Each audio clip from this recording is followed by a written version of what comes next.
The protagonist of this story had only one desire in life: to reach the very peak of martial arts. But as time went on, he realized that even if he spent his entire life training, it would never be enough to achieve his dream. He simply wasn't destined to reach the summit of martial mastery. Still, because of his deep desperation, he refused to give up.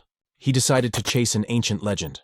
A tale from long ago about a divine dragon that guarded a golden fruit said to grant immortality to whoever consumed it. After a fierce and deadly battle against the divine dragon guardian, he finally reached the sacred place where the legendary fruit was said to grow. He could hardly believe it. The golden fruit of legend was real. Its radiant golden light illuminated the surroundings, exuding a mysterious divine aura. Exhausted from the long fight, he sat atop the corpse of the slain divine dragon, his eyes fixed on the glowing fruit. After catching his breath, he slowly stood and approached the tree. Confidence filled his chest. With this fruit, he believed, he could finally reach the peak of martial arts that he had dreamed of all his life. Without hesitation, he plucked the golden fruit and began to eat it. The moment he swallowed, a strange and powerful energy surged through his body. His veins throbbed, his blood boiled, and his entire being trembled as if being reforged by divine power. It was then revealed that this man's name was Gilphus L. Dragon, the one hailed as the strongest human in the entire world. But decades later, Gilphus L. Dragon had grown old. Now lying weakly on his bed, he was surrounded by his children and grandchildren. They whispered that his time was near and that they must accept that he would soon pass away. His eldest son, Gilliam, held his father's hand tightly. Gilphus, the current head of the L. Dragon family, told his son that he didn't want to see sadness on their faces, that his time had simply come. Gilliam forced a smile, his voice trembling as he said that the manor had already grown gloomy when their mother passed away, and it would be even lonelier once their father was gone. But Gilphus gently reminded him not to let weakness consume him, not to be swallowed by grief. Then, as silence filled the room, Gilphus thought back to the golden fruit. He admitted to himself that in the end, perhaps no one could truly believe in the myths of the ancient world. Yet he still felt fortunate, for he had lived long enough to have a family of his own. He told his loved ones that he had lived a long and fulfilling life, and that he had no regrets, but deep inside he knew it was a lie. Even now, he still couldn't let go of his dream. If only he had more time, he would continue to pursue the peak of martial arts, the dream that had eluded him all his life. And so, in his final moments, he held onto that desire until his last breath. However, in a completely unexpected twist, Gilphus opened his eyes once again. Confused, he wondered if he had merely fallen asleep. Everything felt strange. His room was different. His body felt light, and his surroundings unfamiliar. When he finally looked at his hands, his eyes widened in disbelief. "These aren't my hands. Am I a baby?" He quickly realized he was in a bizarre situation. But as a 10-star level martial artist, he questioned how anyone could have done this to him without him noticing. Then, a thought struck him. The divine dragon and the golden fruit. He finally understood. The fruit's effect wasn't immortality, but reincarnation. Though unexpected, the realization filled him with joy. He had been granted another chance, a second life, to reach the peak he failed to attain before. Soon he noticed he wasn't alone in the room. When he looked around, he realized he was inside the annex of the L. Dragon Manor. Somehow, he had been reborn into the same family. He then noticed that the room was filled with other infants. Just as he was wondering why there were so many babies here, a group of maids entered, carrying baby bottles. But strangely, instead of milk, they carried a red liquid. Gilphus watched as the maids poured the crimson substance into the bottles. He thought they were about to feed the infants, but suddenly, one of the maids carried out a goblin. They forced the bottle into the goblin's mouth. Moments later, the goblin began to tremble violently. A red light burst from its body, and then it exploded into a shower of blood, splattering across the room. Gilphus froze in shock. Fear and confusion filled his mind. What in the world is happening here? One of the maids calmly said that the mixture would be safe if they adjusted the right amount of water. As they began feeding the red liquid to the other infants, another maid picked up Gilphus himself. He looked at the bottle and immediately realized it wasn't milk. The energy coming from it was terrifyingly strong. He could sense that the liquid was dragon blood, and that it was far too dangerous for a newborn's fragile body. But before he could react, the maid pushed the bottle into his mouth. Instinctively, like any infant, he began to drink. Instantly, immense power surged through his veins. His small body trembled from the pain, but Gilphus recognized it. The blood of ancient dragons was coursing through him.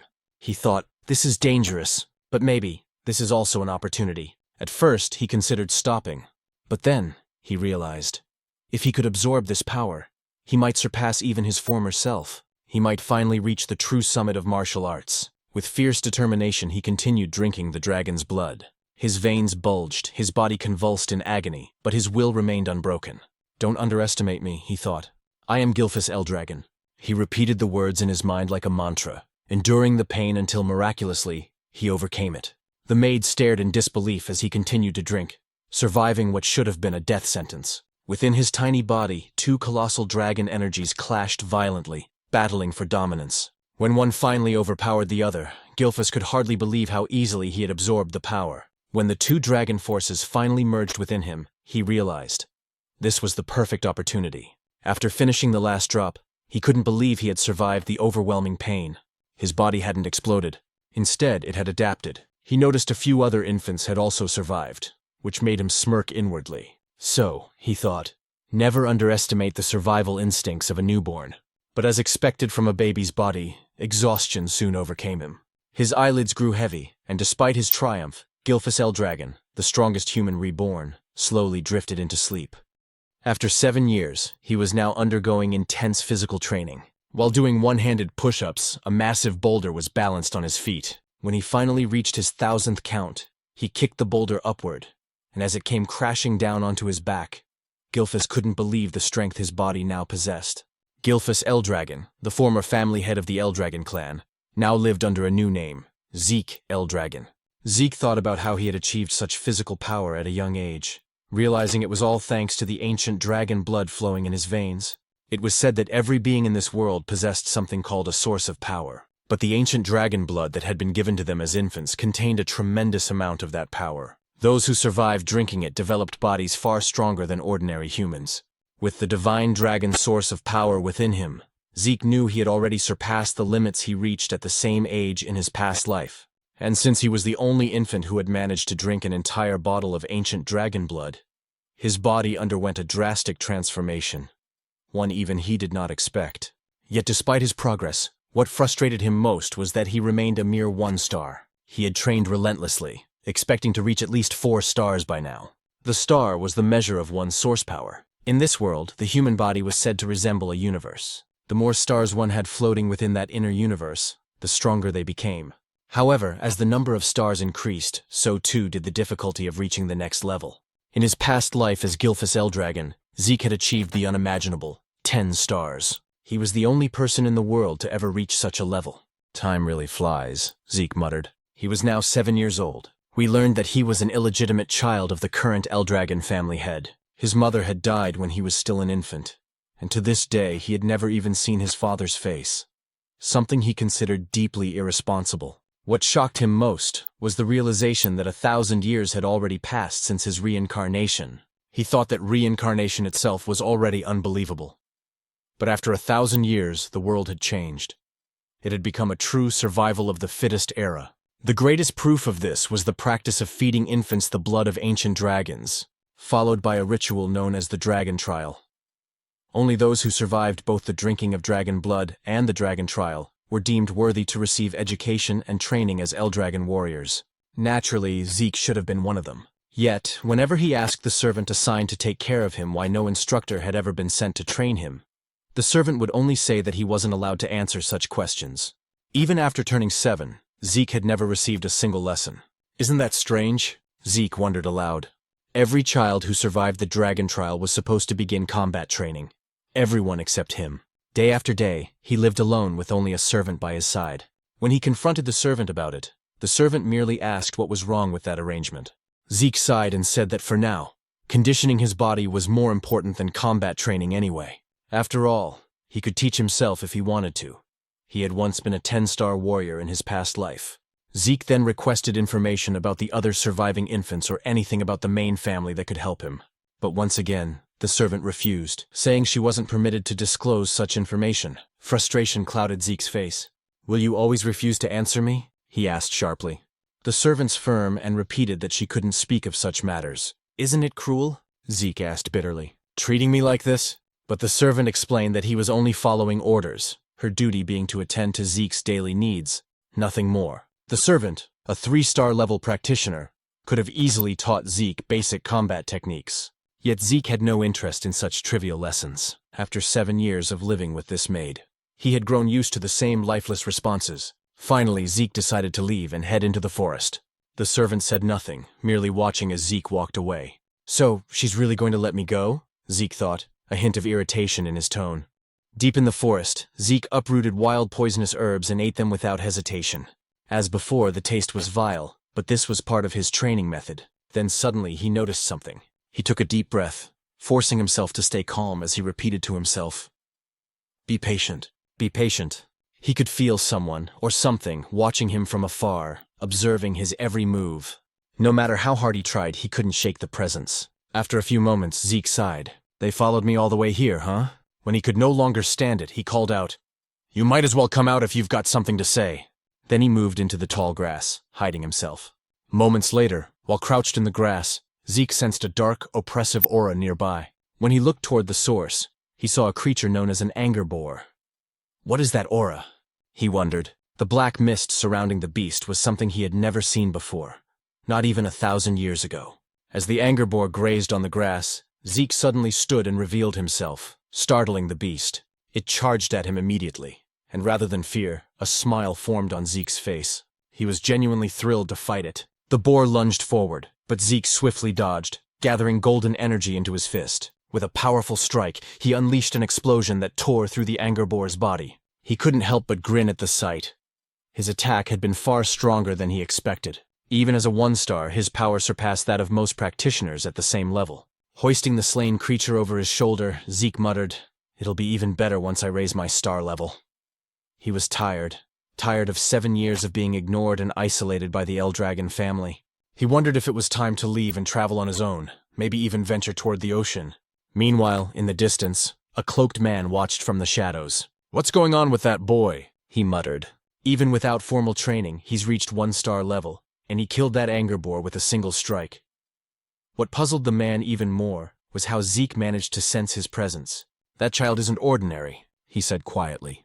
He recalled that Zeke's mother had died young, and his father, the current family head, had shown no interest in him. Without proper guidance, the boy shouldn't have grown this strong. Still, as the son, illegitimate or not, of the Eldragon head, Zeke was bound to remain under the clan's watch. That was why someone like him had been assigned to monitor the boy from the shadows. An illegitimate son, yet the blood of the family head runs through his veins, the man whispered. Could that be why he's so strong? Uncertain, he chuckled softly. That kid will be interesting to watch in the future. Then, he disappeared into the darkness. Back at Zeke's home, the boy was packing his belongings, ready to set off on his journey. But suddenly, he sensed several powerful presences outside. 3 4-star practitioners and 1 5-star. What are they doing here? He thought, stepping quietly to the door to listen. From their conversation, he heard them talking about how fresh and clean the air was in such a remote place, and how peaceful it was since there were no nearby rifts. Hearing this, Zeke concluded that they weren't assassins. They didn't sound like bad people at all. Deciding to confront them directly, he opened his door and asked, "What business do you have here?" The group froze in surprise. Then Zeke noticed the emblem embroidered on their clothing, the mark of the Eldragon clan. "Eldragon?" he muttered under his breath, wondering what they wanted from him.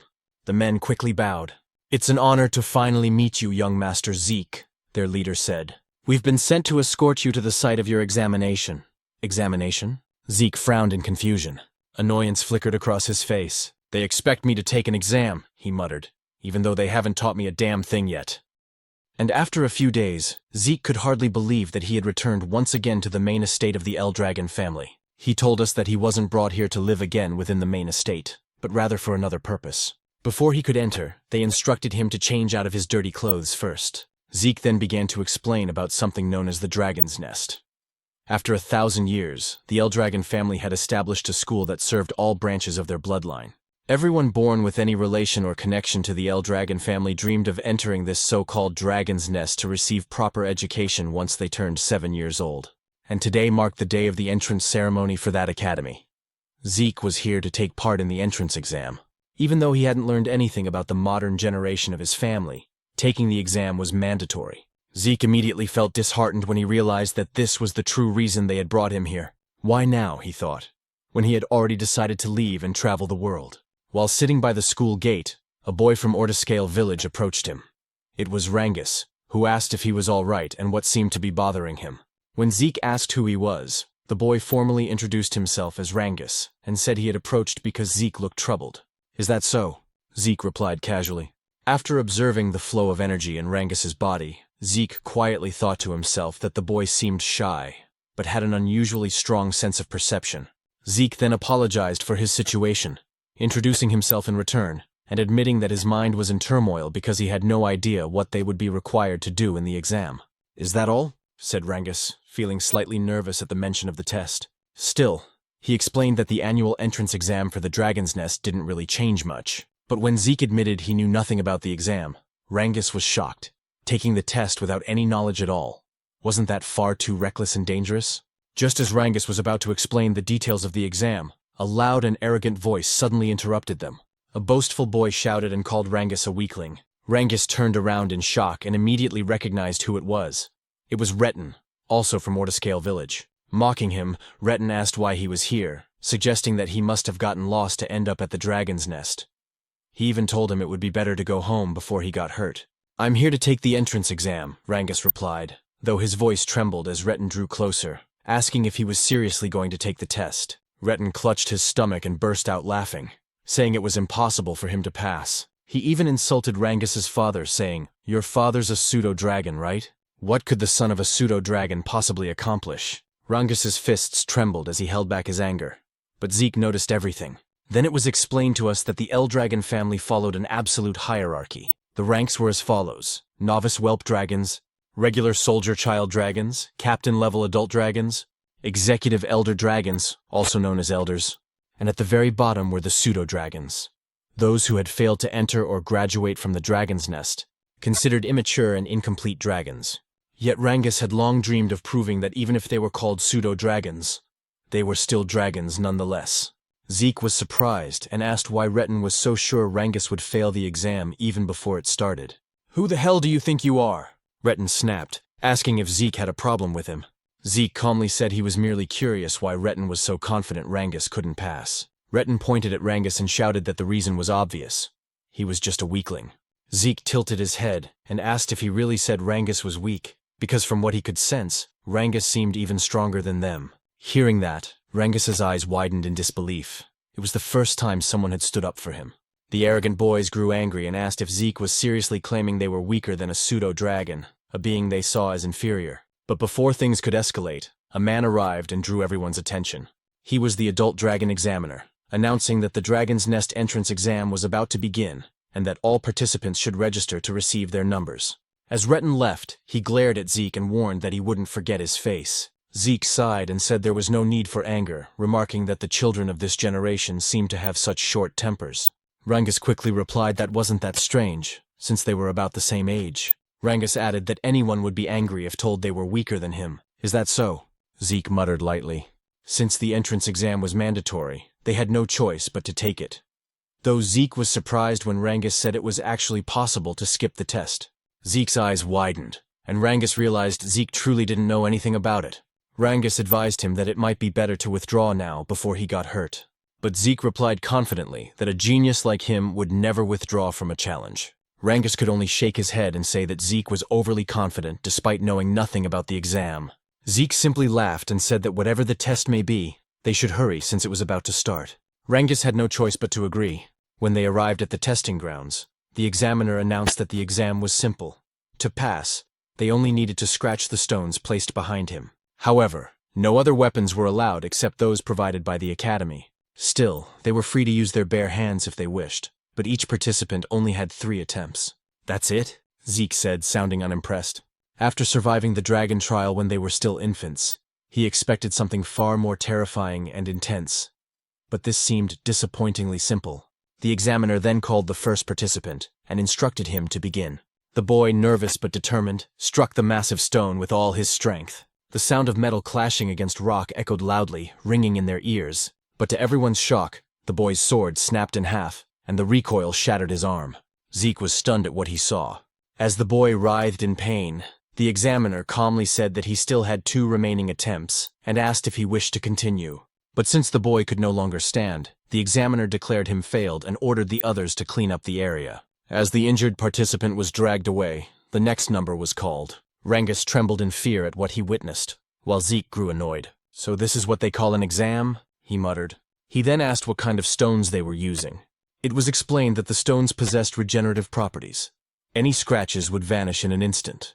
Moreover, they could reflect physical force 100-fold when struck with power. Zeke immediately said that such materials were far too excessive for an entrance exam. But Rangus explained that it was still possible to scratch them if one could properly circulate their source power throughout their entire body before attacking. "I see," Zeke said. He realized that the circulation of source power was far more important than martial arts skills in this exam. After glancing at the other participants, he thought that only a few would be able to pass, including those arrogant boys. As the exam continued, more and more failed than passed. Many were injured badly due to the stone's ability to reflect ordinary physical attacks.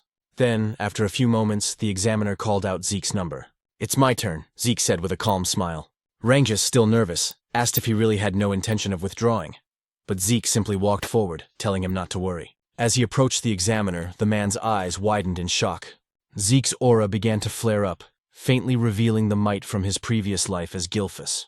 The examiner told him to step forward and choose a weapon, but Zeke said it wasn't necessary. His fists alone would be enough. The crowd murmured in disbelief. No matter how skilled he might be in circulating source power, they thought, there was no way he could scratch the stone with his bare hands. His fists would surely shatter instead.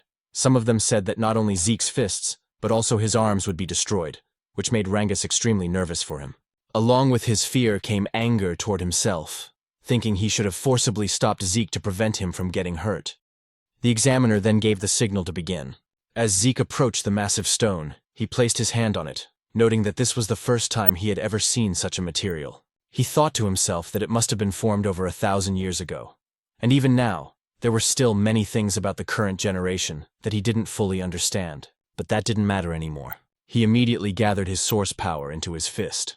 While Rangus trembled with anxiety about what might happen to Zeke, our protagonist was actually filled with excitement, because for the first time, he could use his full strength. He decided to use the mysterious stone to measure his current power. Rangus's eyes widened once more as Zeke unleashed the first form of the Dragon Destruction combat technique, Burst Strike, against the stone. A tremendous surge of energy erupted from the impact. Fragments of the shattered rock flew everywhere, and the violent wind from the blast sent dust and debris swirling through the air. In awe yet on guard, Rangus quickly shielded himself from the aftermath, while the examiner's eyes widened in disbelief at what he had just witnessed. As the dust began to settle, Zeke stood there with a smile on his face, remarking that the technique he used still seemed too much for his current strength. Despite the severe injuries to his hand, he laughed at himself, realizing he still needed much more intense training. The other participants were speechless at what they had seen. Retin looked both shocked and annoyed that Zeke had destroyed the enchanted stone. A woman watching commented that Zeke was truly interesting. While the others still couldn't get over what had happened, Zeke waited happily for the examiner to announce the results. But the examiner was still in shock. The stone Zeke had destroyed was known to regenerate itself, and the only ones capable of breaking it were supposed to be those who had already reached the 4-star level or higher. Yet now, a mere child stood before him, having done what seemed impossible. "He's just an illegitimate son," the examiner muttered to himself, then wondered if Zeke's ability came from the blood of the family head that still flowed within him. He also realized that the technique Zeke used seemed strangely familiar. Still dazed, the examiner didn't respond right away, so Zeke called out to him impatiently, asking for the result. Snapping back to his senses, the examiner finally declared that Zeke had passed the test. One of the examiners then handed Zeke a small bottle containing a green liquid. Curious, Zeke asked what it was, but the man only asked if he could leave already since Zeke was blocking the area. Annoyed, Zeke frowned and muttered if everyone in this generation was this rude. Before he could complain further, Rangus ran up to him with excitement, praising Zeke's performance. Zeke proudly grinned and said it was nothing but peanuts. Zeke then asked what the liquid was, and Rangus explained that it was a healing potion, the standard potion of the Eldragon family. "Healing potion?" Zeke repeated. Rangus confirmed it, but since Zeke was an illegitimate son of the family, he suspected it might be poison. However, since Rangus had vouched for it, he wondered if it might actually be a spiritual medicine. The elixir, known as Cloud-Piercing Clarity Wood, was made from extremely rare materials, herbs found only in secret realms, along with the pure source power of divine beasts and the essence of elusive phantom beasts. When used, it could heal not only fresh wounds but also old scars and injuries. On top of that, it could enhance one's source power. Because the ingredients were so rare and the process so complex, such elixirs were rarely seen. After drinking it, Zeke was amazed by its immediate effect on his body. "Is this really a spirit medicine?" he asked Rangus. Rangus replied that he didn't know what spirit medicine meant, but he was certain that the Eldragon family's potions were of far higher quality than any commercial ones outside their domain. Rangus then asked if the potion's effect surprised Zeke that much. "Of course," Zeke said, explaining that it healed both his serious injuries and the strain from his training. Still, he noticed that unlike spirit medicine, it didn't seem to boost his source power. Rangus, on the other hand, said he was even more amazed by Zeke himself, to which Zeke chuckled and told him not to joke. Zeke thought to himself that the potion's existence showed how far knowledge had advanced over the last 1,000 years. Rangus praised Zeke's strength again, and Zeke declared that his dream was to become the strongest of all. Soon, the examiner announced that Retin had also passed the test, as well as his companions. Zeke expected as much, but then Rangus trembled nervously when his number was called. Despite his fear, he gathered his courage and walked to the front. Watching his stiff movements, Zeke wondered why Rangus was so nervous, then shouted to encourage him, telling him to trust himself. Embarrassed, Rangus asked him to lower his voice. When Rangus chose a sword as his weapon, Zeke watched closely, wondering what he was doing. Once the examiner gave the signal, Rangus attacked the stone, but as he expected, he failed on his first try. Determined, he stood again for another attempt, but his strike bounced off the stone, causing him to lose his balance and fall. His hands trembled from the stone's reflective ability. Retin and his group burst into laughter, saying it was just as they expected. The son of a pseudo-dragon was nothing more than a pseudo-dragon himself. They mocked him, telling him to give up. Retin even sneered at Zeke, asking if this was the same man he claimed could pass, and if Rangus was truly stronger than them. Zeke stayed silent for a moment, then told them to stop spouting nonsense. The examiner informed Rangus that he only had one attempt left, and asked if he still wanted to continue. Rangus couldn't answer. Overwhelmed by embarrassment and the ridicule of others, he lowered his head. But then Zeke walked up to him and asked what he was doing. He questioned why Rangus was using a sword instead of a spear, why he would choose a weapon that didn't suit him, and why he would take a test without any plan at all. Retin watched mockingly as Zeke told Rangus that in his current condition, he wouldn't even scratch the stone no matter how many times he tried. Retin and his group laughed again, calling Zeke an idiot, reminding him that Rangus knew nothing about using a spear. His weak father only ever taught him swordsmanship, they said, and switching weapons now wouldn't change the outcome. But Zeke ignored their jeers and called out to the examiner, asking if it was against the rules to change weapons. The examiner said it wasn't. "Then Rangus is lucky," Zeke said with a grin. He turned to Rangus and asked if he trusted him. Memories of all the humiliation he and his father had suffered flashed through Rangus's mind. Gritting his teeth, he stood tall and said he would trust Zeke. He would fight with a spear just as Zeke told him to. Rangus told us that his father never managed to enter the dragon's nest. Because of that, people called him a pseudo-dragon and laughed at him. But despite all the humiliation, his father endured everything just to raise Rangus properly. That's why Rangus swore to prove to everyone that he, Rangus, the son raised with care by his father, is also a true dragon. He stood up once more, gripping the spear tightly in his hands, and declared that today, he would prove that neither he nor his father were fake dragons. He also realized that if he tried again with a sword, the result would only be the same as before. So this time he decided to trust Zeke completely. The only problem was that he didn't know how to use a spear. Zeke called out to him, and as he pointed toward the enchanted stone, he told Rangus that there was nothing else he needed to do. Just thrust the spear straight into the stone without thinking about anything else. "Just pierce it straight through," Zeke said firmly. Rangus tightened his grip on the spear. He knew that under normal circumstances, stabbing the stone directly wouldn't cause even the slightest damage, especially since it had a strong regeneration element. But Zeke was the first person to ever stand up for him, even though they had just met that very day. It was something new and unfamiliar to him, but because of that, he chose to place his full trust in Zeke and believe in his own strength this time. He gathered his source power into the spear and immediately noticed something strange. For years, he had wielded a sword, yet he had never managed to wrap it in this much source energy, something he was now effortlessly doing with the spear. With a determined shout, Rangus unleashed his full power and struck the stone with everything he had. Retin nearly died laughing, saying exactly what he had predicted, that changing weapons wouldn't help him pass the test. But Rangus didn't stop. He felt something different, something powerful. The spear in his hands felt like an extension of his own body. Then, as he drove the weapon forward with all his strength, The spear pierced through the enchanted stone completely. The shock on Retten's face and those of his companions was priceless.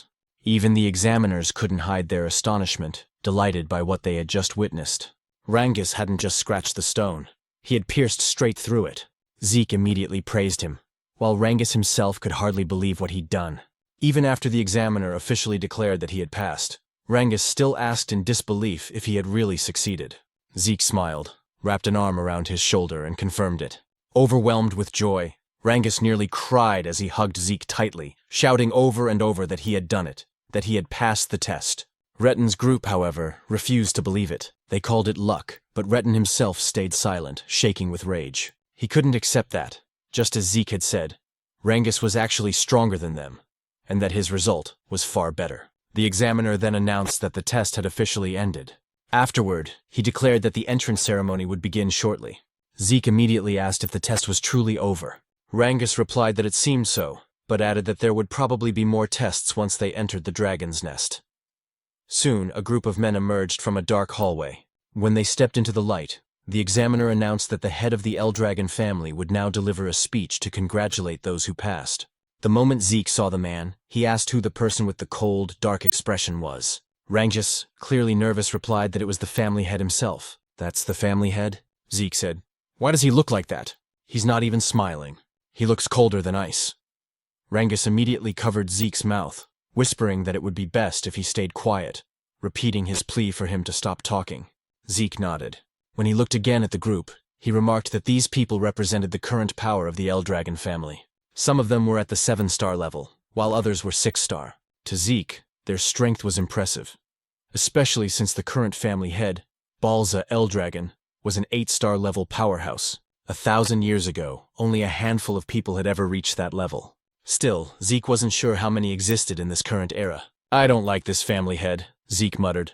But before he could say more, Rangas tried to hush him again. Zeke sighed and thought to himself that he never expected this man to be his father in this lifetime. A dark, fiery aura radiated from Balza's body, making the entire area feel heavy. The examiner quickly ordered everyone to stay silent because Master Balza was about to speak. When Balza stepped forward, he uttered only a few words. They must all strive to become the flesh and blood of the Eldragon family. As he spoke, the terrifying pressure of his aura spread across the hall. Zeke wasn't affected, but many of the examinees trembled in fear, some struggling to breathe as their bodies froze under the immense pressure. Zeke noticed that even Rangas was affected. He couldn't believe how easily everyone around him was overwhelmed by the family head's presence. More than that, Zeke could sense an intense hatred hidden within Balza's aura. He didn't know the reason behind it, but even so, he couldn't bring himself to like the man who was supposedly his father. When Balza turned away, another man stepped forward and drew everyone's attention. He had blonde hair and cheerfully thanked Balza for his words. He then said that Master Balza had high expectations for them all, and that just like his master, he would also keep his own speech short. As Zeke wondered who this man was, the speaker simply told everyone to train hard and grow stronger. "That's it?" one of the examiners muttered. The man smiled and said that people who worry too much about small things go bald early, so he wouldn't bother with long speeches. Zeke couldn't understand what was wrong with them, but at least the atmosphere in the hall had lightened up. The examiner then announced that the new students would now be assigned to their dormitories. Everyone whose number was called had to head there immediately. Zeke asked if they wouldn't all be staying in the same dormitory, and Rangas explained that there were 4 East, West, South, and North dorms. Every student accepted into the academy was allowed to live in one of those 4 halls. When Zeke's number was called, he stood up and waved goodbye to Rangas. He was assigned to the East Hall. As he walked through the corridor, he commented that a lot had changed in this place over the past 1,000 years. After finding his room, he said that he must have gotten lost since it took him a while to arrive, and his roommate had probably gotten there first. When he opened the door, he cheerfully greeted his new roommate and apologized for being late. He then said that from today on, they'd be sharing the same room. But to his surprise, his new roommate turned out to be none other than Rangas himself. Zeke couldn't help but laugh, saying it seemed like fate kept linking them together. He asked if there was anything else scheduled for the day, and Rangas confirmed that their training would start tomorrow. "Is that so?" Zeke said casually, prompting Rangas to ask if he hadn't listened to the examiner's earlier explanation. Zeke admitted that he hadn't, on purpose. Rangas sighed and said they should get some rest early, since training would begin the next day. As Zeke gazed out the window, he thought about his plan to escape from the Eldragon family and travel the world. But after what he'd learned about the enchanted stone with regenerative properties and the healing potion, he realized he had discovered many interesting things during the exam. If he truly wanted to understand all the changes that had taken place over the past 1,000 years, he thought, then maybe staying with the Eldragon family for a while wouldn't be such a bad idea after all.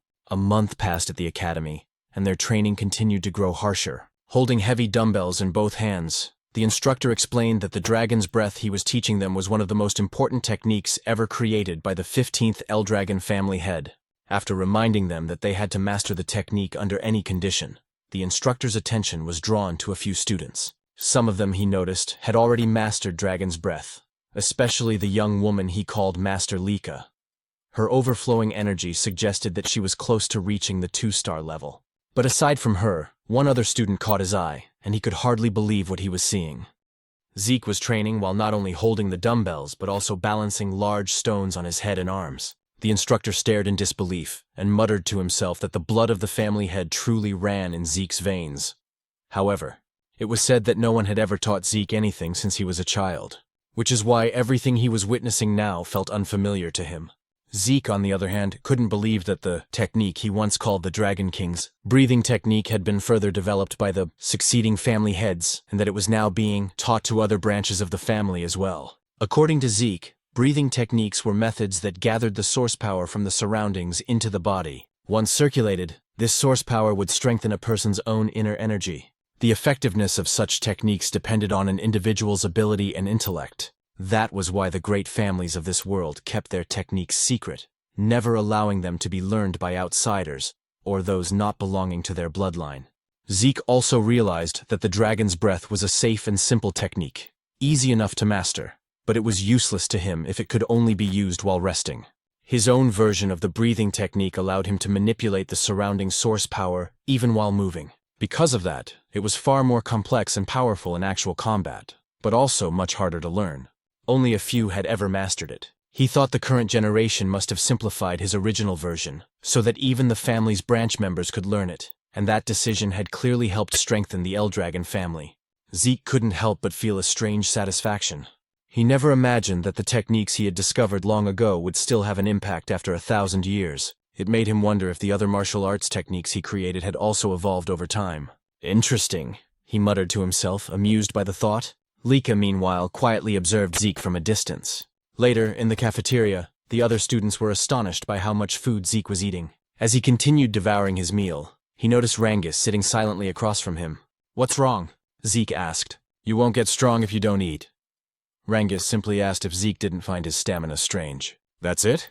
Zeke replied. "You just need to eat more if you want to get stronger. Train harder. Push yourself." He even offered some of his food to Rangus, but the latter politely declined, saying he'd had enough. As Zeke thought about how some of the students were already well trained even before entering the academy, a girl suddenly approached them. "You're quite impressive," Lika said, her tone calm yet confident. Zeke blinked. "And who are you supposed to be?" he asked casually. Rangus immediately choked on his food, whispering nervously, "You don't know who she is? That's Master Lika, the daughter of the family head, Lord Balza." "Oh," Zeke said indifferently. "What do you want me to do about that?" "I don't know her."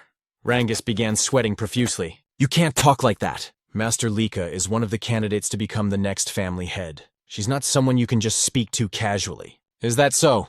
Zeke replied. "Well, I'm a family head's child too." "An illegitimate one, though?" Rangus froze in shock while Lika looked at him curiously. "Is that true?" she asked. "You're really the family head's illegitimate son?" The narrator's voice continued. Lika Typhona Eldragon, one of the candidates to inherit the Eldragon family, was now standing before Zeke herself. "Why would I lie about that?" Zeke said, shrugging. Lika frowned slightly. "Then tell me, how could an illegitimate child like you destroy the magic stone with your bare hands? How could someone not from a renowned family possess such strength?" "Because I'm Zeke," he replied confidently, turning back to Rangus. "Stop staring and finish your food." Both Lika and Rangus fell silent for a moment. Then, Lika suddenly smiled. "You really are an interesting person," she said before sitting down beside him. "How about serving under me? I'll make you one of my followers." Zeke raised an eyebrow. "What exactly do you mean by that?" "I want you to join me," she said. "Be my ally and I'll be your backer. Every illegitimate child needs allies and influence, don't they? Use your strength to help me become the next family head. And once I do, I'll help you achieve your own dreams. Zeke didn't even hesitate. No, he said flatly. Lika frowned again. Why not? Don't tell me you want to become the family head yourself? As her aura flared with a faint, crackling energy, Zeke could tell that she was close to reaching 2-star level. For someone her age to release an aura like that, she was indeed impressive. Still, Zeke remained calm. You can think and do whatever you want, he said. But I have no interest in being family head or any kind of title. Why? Lika asked coldly. Zeke stabbed his knife into the table. Because I don't need to serve anyone, he said, his voice steady but sharp. I'm the strongest person there is. The cafeteria went silent. Even Lika couldn't believe what she was feeling. Zeke's presence had completely overwhelmed her for a moment. Rangus immediately stepped in to diffuse the tension, urging both of them to calm down. But Lika wasn't the type to back off.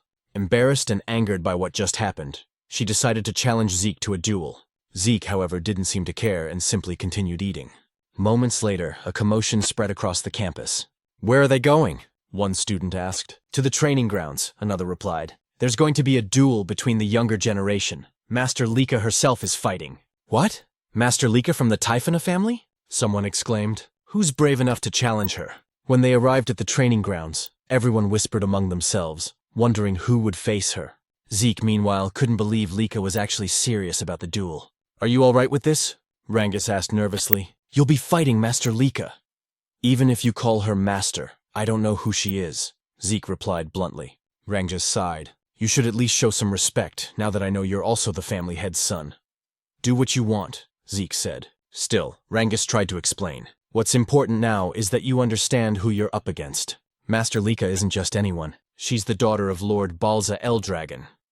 And she also carries the blood of the Typhona family, one of the 4 great families supporting the Eldragons. She's a prodigy who mastered all forms of the Typhona family's hereditary lightning great sword technique at a young age. Like her father's other children, she has terrifying talent. Zeke tilted his head. I didn't understand a word of that except that she's the family head's daughter. Rangus stared at him. How do you not know any of this? Because I don't, Zeke said plainly. So don't ask me. Rangus blinked as Zeke suddenly laughed. But since I don't know anything about her, he said with a grin. That'll just make the fight more fun. Sounds exciting? Rangus could only sigh in worry. No matter how strong Zeke was, Master Lika was on another level entirely. Why did you even accept her challenge? He asked. I never run from a fight, Zeke answered. And it looks like my challenger's ready anyway. At that moment, Lika stood with her sword planted firmly in the ground. Her aura flared, lightning crackling faintly around her. Are you two done talking? She asked coldly. Lika shouted, asking if they were finally done talking, and Zeke replied that he was ready. Rangus, trembling in fear and shock, immediately ran away from them, warning Zeke to be careful in their fight. Zeke then turned to Lika and asked why she was so determined to fight him. Lika explained that she wanted to become the next family head of the Eldragon family, and to achieve that, she needed to defeat Zeke and make him one of her followers. What do you mean by that? Zeke asked, wondering what his connection was to her dream of becoming the family head. Lika questioned him back, asking if he truly had no idea about the current situation of their family, and whether being an illegitimate child was the reason he was so unaware. Zeke simply answered that he didn't, admitting that his knowledge about their family was limited. Because of that, Lika began explaining. She said that including both of them, there were 5 candidates to become the next family head. Except for Zeke, all of her siblings were connected to the 4 major branch families of the Eldragon clan. The position of family head was so important that it became a source of conflict among those branches. For that reason, all of Zeke's siblings had entered the Dragon's Nest to study and represent their respective families. Since the fight for succession had turned into a fierce competition, Lika needed strong allies to stand against her older brothers. Zeke quickly understood that this was a power struggle between the 4 main branches of the Eldragon family. He found it all too complicated, and wasn't even sure if he wanted to understand it. Lika then continued, saying that as one of the candidates for family head, she needed to strengthen not only her knowledge and power, but also her influence by gathering strong followers. Without another word, she charged straight towards Zeke, declaring that she would defeat him right then and there to make him one of her subordinates. But Zeke easily dodged her powerful strike, as well as the flurry of attacks that followed. Still, Lika refused to let him escape. The onlookers couldn't believe what they were seeing. The speed of their movements was incredible. Lika's attacks, despite her heavy greatsword, flowed so smoothly and rapidly that it seemed almost effortless. As they watched the battle between the siblings, The crowd began to murmur about Lika's precise control over her source power, noting how her strikes were becoming faster and stronger over time. They could only marvel at the power of a true daughter of the family head from one of the main branches. Some even said the fight's result was already obvious. What they didn't know, however, was that Lika herself was growing increasingly frustrated. She couldn't understand how Zeke kept dodging every single one of her attacks, or why it felt like he was simply toying with her. Rangjus, who was watching from a distance, couldn't help but be amazed, his earlier worries fading away as he saw Zeke's calm movements. Zeke then remarked that the martial arts Lika was using were unlike anything he had seen before. He admitted that her movements were far faster than those of any ordinary one-star level fighter. But Lika, irritated, shouted for him to stop talking and focus on their fight. Zeke clenched his fist and said he was already focused, and that was exactly why he could unleash such a powerful strike so easily. His punch landed squarely, and Lika immediately gagged from the force. She fell to her knees, gripping her sword and stomach in pain. The spectators gasped and began whispering among themselves, wondering how Zeke managed to avoid all of Lika's attacks and who this mysterious boy truly was. As Lika struggled to stand, she asked why none of her strikes could land. Compared to other one-star fighters, she knew she was much faster. So logically, Zeke shouldn't be able to keep up. Zeke admitted that she was indeed faster than any one-star he had ever seen. But in his eyes, she was still just a one-star. "You're a one-star too," Lika snapped, saying that Zeke shouldn't be able to match her speed and movements. "There's a simple reason for that," Zeke replied. "Your breathing, the movement of your eyes, even the shift of your muscles. I can read them all. By observing these small details, I can predict your next move. It's all based on experience." "Don't make me laugh," Lika shouted, launching another fast strike toward him. But Zeke easily dodged again, saying that just like his words a moment ago, he could see and read her every move. In the next instant, he countered with another powerful attack that sent Lika crashing into the wall with a violent force. The spectators screamed in shock, asking if Lika had really been defeated. "Master Zeke, that was amazing! You beat Master Lika!" Rangjus shouted in excitement, but Zeke calmly said that it wasn't over yet. Their fight wasn't finished. As the dust cleared, Lika stood once again, bruised but defiant. Zeke noted that she had focused her source power into her core, allowing her to endure his attack without suffering serious damage. He smiled slightly and admitted that Lika was truly an extraordinary girl. "That's enough, Master Lika," Rangjus pleaded. But Zeke told him to move back, warning that he could get caught in their next exchange. Zeke then noticed an intense surge of aura flowing from Lika. He wondered if she had just advanced to the 2-star level. The spectators noticed it too. They couldn't be mistaken. The glowing mark on her body was proof that she had indeed become a 2-star with a white aura. The 2-star level was a stage where one could channel source power into their martial arts, even manifesting it outside their body as aura. Lika thanked Zeke, saying that because of him, she had achieved the 2-star level earlier than expected. "But because of that," she declared, "you no longer have any chance of winning."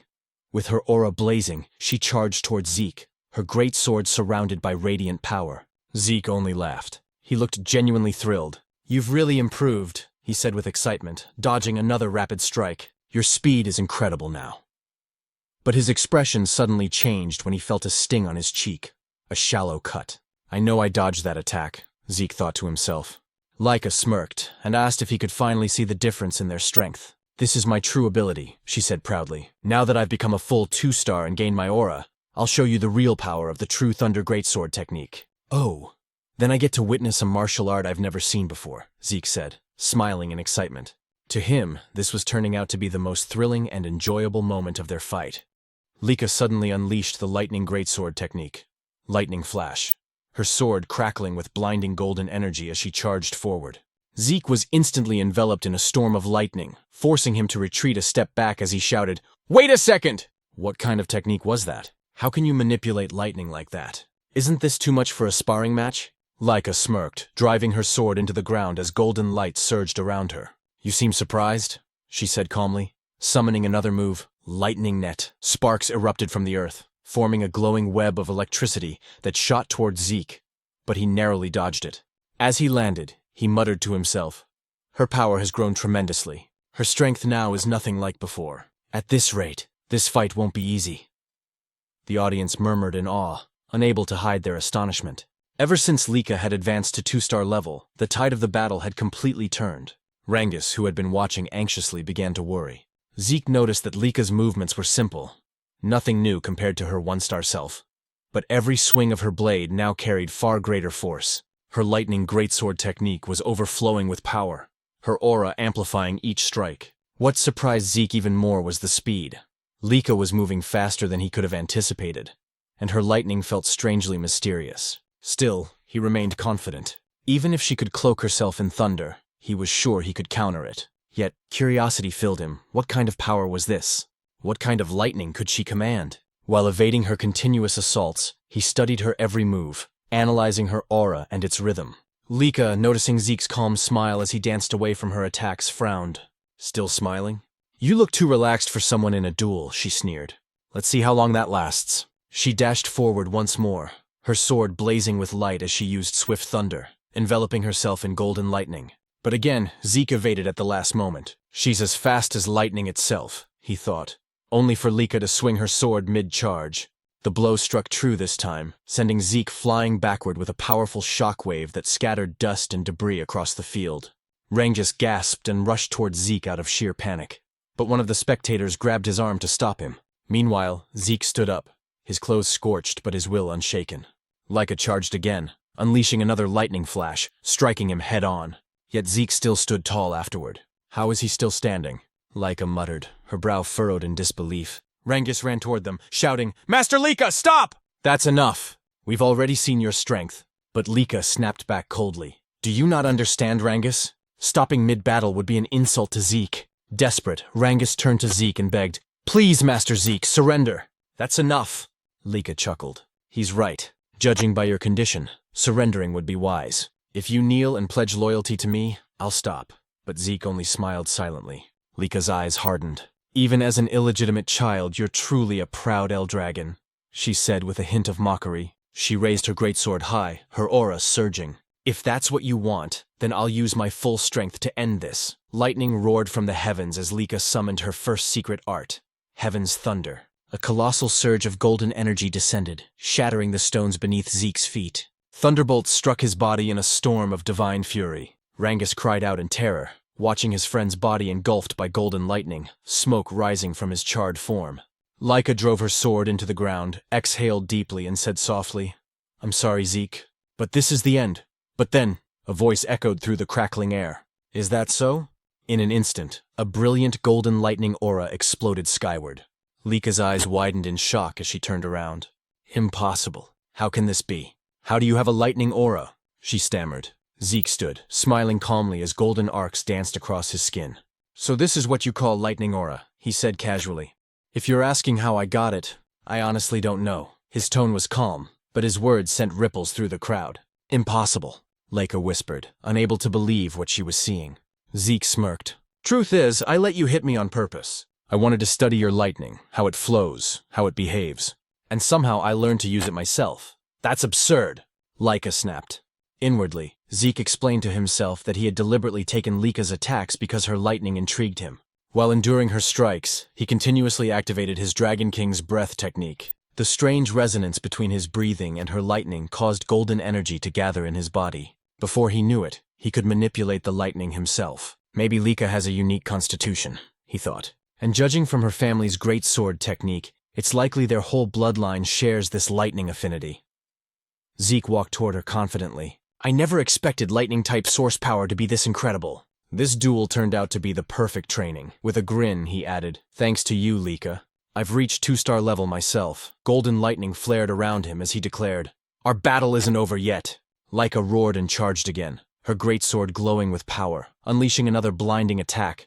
But Zeke sidestepped effortlessly and prepared a counterstrike. However, as he moved, he suddenly vanished in a flash and reappeared on the opposite end of the arena. "What just happened?" he muttered. He then realized, when one gains immense source power, it strengthens the body's muscles and nerves. This new lightning aura must have changed my physiology. I can't fully control my speed yet. In the stands, Rangus was speechless. He couldn't follow their movements anymore. Both fighters were blurs of golden light and thunder. Am I just imagining things? Or has Lika not landed a single hit lately? He wondered.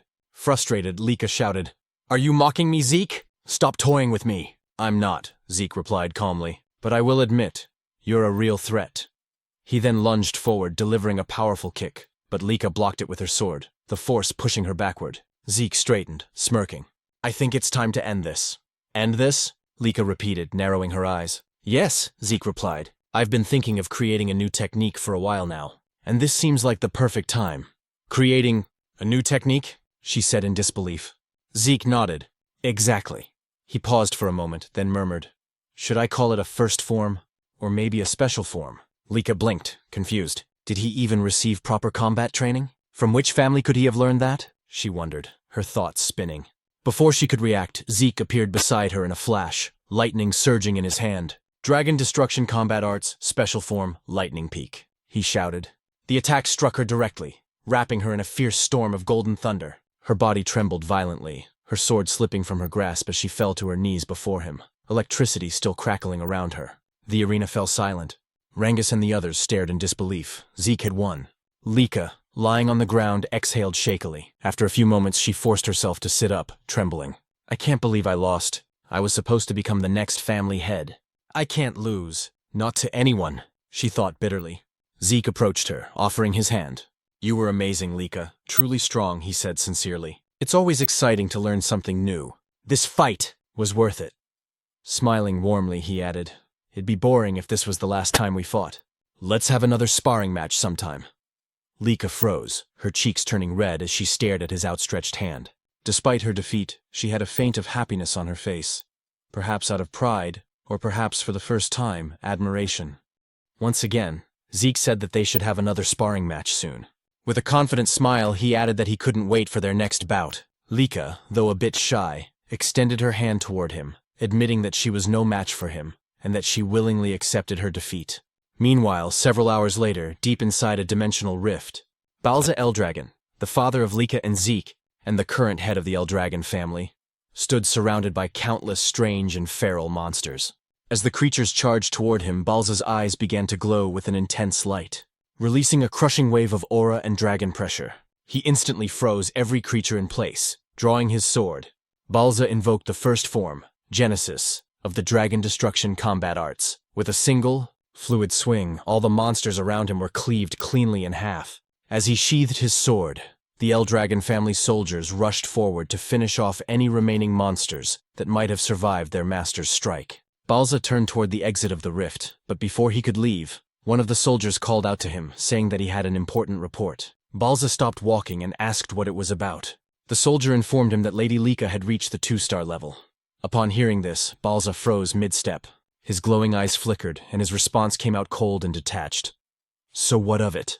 The soldier, clearly nervous, explained that reaching the 2-star level at only 7 years old was an extraordinary achievement. He added that with Lika's talent, once she graduated from Dragon's Nest, she would likely reach the 4-star level, or perhaps even the 5-star level. Balza's reply was chilling. Talent means nothing. The next time you report to me, I expect to hear how she can be of use to us. If all you bring are worthless updates like this, you'd better leave my sight. The soldier fell silent as Balza continued toward the rift's exit. But before he could step through, the soldier quickly added that Lika had recently lost in a sparring match. Balza stopped abruptly and turned his head slightly, his expression unreadable. Did she lose to one of her brothers? He asked. The soldier shook his head. No, master. She was defeated by someone her own age. By Lord Zeke. Zeke? Balza repeated, his voice low. The son of that woman? Memories surfaced, of a humble maid, Zeke's mother. That woman truly was gifted in battle, he muttered. But she died after giving birth to the boy. He turned fully to face the soldier, his tone sharp. Tell me, who could have possibly trained Zeke to defeat a 2-star cultivator? The soldier hesitated before answering. No one, master. Lord Zeke has never received formal training. He defeated Lady Lika through his own strength and skill alone. In fact, he too has already reached the 2-star level. I see, Balza said flatly. Then, turning his back once more, he declared, Begin the first trial. The soldier was visibly startled.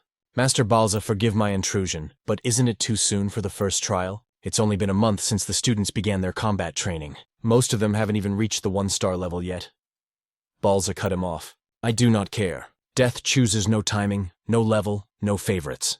Only the strong deserve to survive. Star levels mean nothing if they can't endure the first trial. Those who fail aren't worthy of the Eldragon name. Yes, master, the soldier replied quickly. But then Balza added, Also, summon Freya. Tell her to return immediately. The soldier's eyes widened in disbelief. Freya. Master, do you mean that Freya? Balza nodded. Indeed. If Zeke could defeat Lika using only his own strength, then he's far more intriguing than I expected. I want Freya to design and supervise the first trial herself, and I expect her to personally observe every participant. The soldier bowed deeply. As you command, Master Balza. For the first time in a long while, a faint smile appeared on Balza's lips. A rare, almost warm expression flickered across his face as he said softly, "He's the most interesting one of all." The next day at Dragon's Nest, the students continued their combat training under Rangus. Zeke, however, was off to the side, practicing his breathing technique. Sitting in a wall-sit position, he balanced a massive boulder on his head while holding dumbbells in both hands. His unwavering focus drew the attention of Rangus and the others, who couldn't help but watch him in silence. With his eyes closed, Zeke contemplated the technique they were studying, the Strike Dragon combat arts. As he recalled, this technique was originally created by the 15th family head. Though labeled as a combat art, it was in truth a body enhancement method, simple yet well constructed, allowing even young cultivators to grasp it. Rangus called out, "Zeke, aren't you going to train?" Zeke opened one eye. "What do you mean?" "I mean combat training," Rangus clarified. "We're practicing the Strike Dragon combat arts." "I already learned that," Zeke replied casually. Rangus was stunned. "What? But it was only taught to us this morning. How could you have mastered it already?" "Because I'm me," Zeke said with a smirk. "But what's more important right now is that your source power is flowing incorrectly." "My what?" Rangus asked, confused. Zeke set down the heavy boulder from his head and told Rangus to turn around. Placing his hand on Rangus' back, Zeke channeled his aura through Rangus's body, correcting the flow of energy. "There," he said. "That's how your aura should circulate." Rangus turned to face him, grateful. "You've really mastered the Strike Dragon combat arts, haven't you?" "That's incredible!" Zeke frowned playfully. "Are you doubting me? What kind of friend are you?" "No, not at all," Rangus quickly said. "It's just, aside from my father, no one's ever taught me like that before. That's why I want to learn everything I can. You, Lord Zeke, already have your own martial arts, strong enough to defeat Lady Lika. I just thought the Strike Dragon combat arts might be too simple and boring for someone like you." "It's not boring," Zeke replied. "Actually, I admire its stability. It reminds me of my own dragon destruction combat arts, though my children never liked that technique. They said it was too difficult and complicated." The dragon destruction combat arts was indeed a complex and demanding technique, but it possessed immense power. It consisted of 4 main forms, and during his battle with Lika, Zeke had created a 5th. Beyond that, there was even a secret, its final form, a terrifying and destructive ability, the same one he had once used to slay the divine dragon in his past life. He wondered silently how his descendants had handled his other dragon techniques over time. Perhaps they had modified them. The thought only made him more excited. "Anyway," he said, "since I've already mastered the Strike Dragon combat arts, I'll continue with my physical training." He smiled faintly. Everyone has their own way of learning techniques. But before he could continue, Rangus suddenly shouted his name. "Zeke, please, teach me. I know it's a shameless request, but I want to get stronger, even just a little." Zeke looked at him for a moment, then nodded.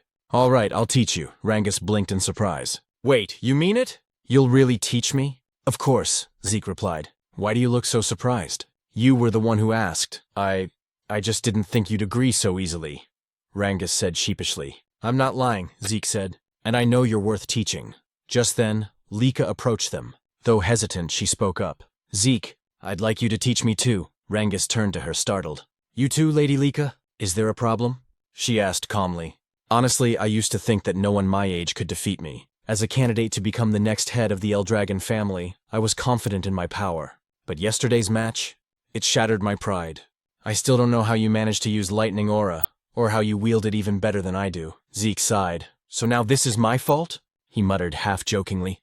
Determined, Lika continued. "I want to become stronger. Strong enough to defeat our older brothers. And you as well, Zeke. Please. Teach me." Zeke fell silent for a moment, deep in thought. Since Zeke didn't answer right away, Lika asked if he was really fine with it, even though he was also a candidate to become the next head of the Eldragon family. Rangus agreed with her, realizing that even though Zeke was an illegitimate child, Balza Eldragon was still his father, which technically made Zeke one of the successors, whether he liked it or not. Zeke calmly replied that he didn't mind, but the real question was whether Lika's body was in good condition to train, saying that from what he saw in their match, her injuries would normally take at least a month to heal. Lika shook her head and said she had already used a healing potion, so there was no need for him to worry.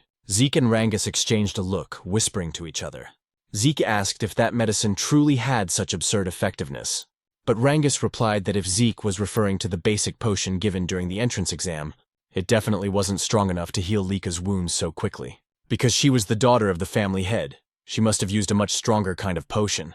Zeke sighed in amazement, muttering that this era truly was something else. Lika nodded, admitting that without the potion, she would have been bedridden for at least a month. But now, what mattered most was her request. Whether Zeke would agree to train her as well. She knew that he, too, needed to train, but she wanted to grow stronger under his guidance. Zeke agreed without hesitation, saying that he never turned down young people with ambition. Both Lika and Rangus were surprised by his answer. Lika pointed out that he was also young like them, while Rangus added that they were about the same age. Zeke chuckled and agreed. Then, with a teasing tone, Zeke asked if she was truly sure about having him as her instructor. After all, he was the one who defeated her. Lika replied firmly that she didn't care about that. She didn't have the luxury to be picky. If she wanted to become the next head of the Eldragon family, she had to become stronger, no matter what it took. Zeke remembered how, during their first encounter, she had mentioned her dream of becoming family head. He asked why she seemed so obsessed with that goal. Without hesitation, Lika answered that if she failed to become family head, she would only be used for a political marriage. She spoke bitterly, saying that in the best-case scenario, she'd probably be forced to marry one of her cousins. But the worst case would be marrying a man she didn't even know. Zeke's expression darkened, anger flickering in his eyes as he asked what she meant by that. Lika said it was natural, considering how valuable the Eldragon bloodline was, especially within the 4 branches of the family. Their source power was special. It could be used in countless ways. That's why the family was obsessed with keeping their bloodline pure. Rangus shuddered, sensing the terrifying aura that suddenly emanated from Zeke. His voice turned cold and sharp as he said that the Eldragon family had truly begun doing disgusting things like this. He clenched his fists, saying he would destroy such filthy and meaningless traditions. But before the atmosphere could grow heavier, several instructors arrived, immediately drawing everyone's attention. Lika blinked in surprise, wondering why they had come, while Zeke muttered that the timing couldn't be worse. He worried that they might have overheard what he just said. Then, from behind them, a woman with fiery red hair appeared. One instructor stepped forward and announced that starting today, they would have a new instructor. Despite how busy this person was, she had taken the time to teach them personally, so they should be grateful. As the red-haired woman approached, she reached out her hand toward Lika and asked if she was Lady Lika. Feeling a wave of danger, Lika instinctively leaped backward. Zeke stepped forward protectively, while Rangus grabbed onto his arm in fear. The red-haired woman smiled faintly, praising Lika's sharp reaction and saying her aura quality wasn't bad at all. Zeke frowned slightly. He hadn't even sensed her presence until now. Rangus nervously asked who she was. The instructor then introduced her as Lady Freya. Freya Fewinkick of the Black Dragon Corps. Freya gave a polite smile and greeted everyone, saying she was pleased to meet them all. She then looked straight at Zeke and asked if he was Lord Zeke. When he confirmed it, she asked if he wasn't surprised by her sudden appearance. Zeke replied calmly that nothing she did was surprising. Freya froze for a moment as Zeke's eyes began to glow faintly, and he commented that her stealth technique was rather interesting. Freya quickly realized why even the family head, Balza Eldragon, was interested in this boy. Meanwhile, Zeke analyzed her movements. He noticed her source power was concentrated in her lower body, following a flow pattern he had never seen before. That must be why her footsteps made no sound at all. A spark of excitement lit up his eyes as he wondered what kind of martial arts she used. Freya then took command of the class. She confirmed that she would be their new instructor. The students began whispering among themselves in disbelief. Lady Freya, the Tempest Wind, was known as one of the strongest warriors in the family. The other instructor confirmed that Freya was a 6-star practitioner under the Black Dragon Corps, the elite unit serving directly under the family head himself. The students were in awe, unable to understand why someone of her rank would come teach at their academy. Freya smiled faintly and said she would indeed train them, but under one condition. They had to pass a simple test. The students gasped at her words. She told them not to worry. The test was simple. They just needed to bring crystal like the one she's holding, and survive for 1 full month inside the Poison Dragon Mountain. Rangus went pale at the name, while Zeke felt a sense of nostalgia. The Poison Dragon Mountain, he explained, was home to countless poisonous creatures. Even brushing against a single leaf could kill an ordinary human instantly. It was a region of pure danger. Zeke recalled how, in his previous life, he had often used that place as his personal training ground. Still, he thought this test might be too cruel for young students. Freya explained the rules. Each student would receive 1 crystal orb. If their orb broke or was lost, they would immediately be disqualified. When someone nervously asked what happened to those disqualified, Freya replied bluntly, they would be expelled from the dragon's nest. She added that they didn't need to worry about the poison itself. If they properly used the dragon's breath breathing technique, they would be fine. As long as they held onto their orbs and controlled their breathing, they could survive. Lika pointed out that aside from poisonous plants, there were monsters there too. Freya's eyes turned sharp as she said they would need to defeat those monsters themselves, since that was the only way they could secure food. Without hunting, they wouldn't last even a few days. The students were horrified. Retin muttered that it was impossible. Many doubted whether their basic combat technique, the strike dragon, could even hurt the creatures living there. Freya smirked and told them not to panic. They had 5 days to prepare. During that time, they could each choose a basic weapon art from the Eldragon family archives to learn. If they mastered it, their survival chances would improve. But if they failed to learn it within 5 days, she would not take responsibility for whatever happened in the mountain. One student asked timidly if Freya would help them in case things got too dangerous. Freya chuckled darkly, saying, "You're in the Dragon's Nest, the land of the Eldragon family. Here the weak do not last. Only the strong survive. If you can't defeat a few monsters on your own, then you might as well sleep peacefully beside them in the bed of poison." The students trembled in terror, sweat dripping down their faces. Rengis was on the verge of tears, while Lika stayed silent in deep thought. Zeke frowned to himself, wondering if this was still the same Eldragon family he once knew. It felt so different from when he had been the family head. Freya then said that was all for now. She began distributing martial arts books for every weapon type and told them to step forward to pick whichever technique they wanted to learn. As students crowded around, Rangus hesitated, unsure what to choose. Zeke advised him to take a spear technique, reminding him that he used a spear during the entrance exam. Rangus quickly agreed and thanked him. Lika said she would pick a great sword technique since she already knew the lightning greatsword's basic forms. But Zeke stopped her, suggesting she try axe arts instead. Lika asked why, and Zeke explained that it would help cover her current weaknesses. Since it was Zeke who suggested it, she didn't argue and just nodded, quietly trusting his words. Freya then asked if everyone had chosen their books. When they confirmed, she told them to make good use of the remaining 5 days. Their survival depended entirely on mastering those techniques. If they failed to do so, they would die pathetically in the Poison Dragon Mountain. Just as she was about to leave, Freya suddenly remembered something and turned back. She warned them that during the test, their seniors would be trying to steal their crystal orbs. Rangus was stunned and asked what she meant. Freya explained that their 10-year-old senior group would also be taking the same test, but their task was to hunt down and steal the orbs from the younger batch. She added that the younger students outnumbered the seniors, and since the Poison Dragon Mountain was vast, they might get lucky and avoid confrontation. Still, their seniors would use everything they had to find and attack them. After saying that, Freya turned and left. Rangus looked terrified, sweat dripping down his face as he asked what they were supposed to do now. Not only did they have to deal with poisonous monsters, but also with upperclassmen hunting them. Lika frowned and said that every upperclassman was at least 1-star level or higher. If they ganged up on her, she wouldn't last long, and most of their classmates probably wouldn't survive either. Zeke nodded, saying she had a point. If Lika couldn't fight alone, then she should form a group of 2 or 3. Cooperation wasn't forbidden after all. They could help each other hunt monsters and defend against seniors. When Rangus asked about Zeke's plan, Zeke simply said that he intended to go solo and enjoy the exam. Lika sighed and admitted that somehow that sounded just like him. Before they began training, Zeke suggested they eat first. As they walked away, Lika glanced at Rangus and asked if he didn't think Zeke was a little strange sometimes. Rangus shrugged and replied, "Yeah, sometimes." 5 days later, the students gathered before the Poison Dragon Mountain, their emotions mixed between fear and determination. Freya stood before them, a confident smile on her face, and declared that the weather was perfect for the test to begin. Nervously, Rangus said that the exam was finally about to begin. Even though this was Zeke's plan, he couldn't help but wonder if it was really okay for someone like him to be part of Lady Lika's team. After all, there were many noble-born students she could have chosen instead of him, a mere commoner who hadn't even reached 1 star yet. "We're the same, Rangus," said another student. When Rangus turned around, he recognized them as Raymond and Celine. Celine, who came from the East Hall of Dragon's Nest, admitted she was also a commoner, and couldn't believe she'd been chosen to join Lady Lika in the upcoming trial at Poison Dragon Mountain. Raymond, also from the East Hall, smiled as he looked at Lady Lika.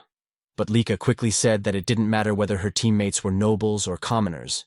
She had chosen them because she recognized their potential and abilities. Hearing this, Rangus fell silent for a moment, then gripped his spear tightly and declared that he understood, and that he would do his best not to become a burden to their group. Raymond followed, saying he would give his all to meet Laika's expectations. Laika smiled brightly and said, "I'm counting on you all." Then she turned to Zeke and asked if he was truly planning to take the trial alone. Zeke nodded confidently, saying he couldn't wait for it to begin. Celine, still nervous, admitted she admired both Zeke and Laika. While she was trembling in anxiety, Zeke was brave enough to face Poison Dragon Mountain on his own. Raymond remarked that it was natural for them to be confident, since the blood of family heads flowed through their veins. But Laika quickly interjected, telling him not to compare her to Zeke, because even she felt nervous. "You're nervous?" Zeke asked. "Is there even a reason to be nervous? Aside from you, everyone here seems like a group of promising students." However, they all replied that there were plenty of reasons to be nervous about the upcoming trial. Laika then asked Zeke if he truly thought the students she picked were skilled.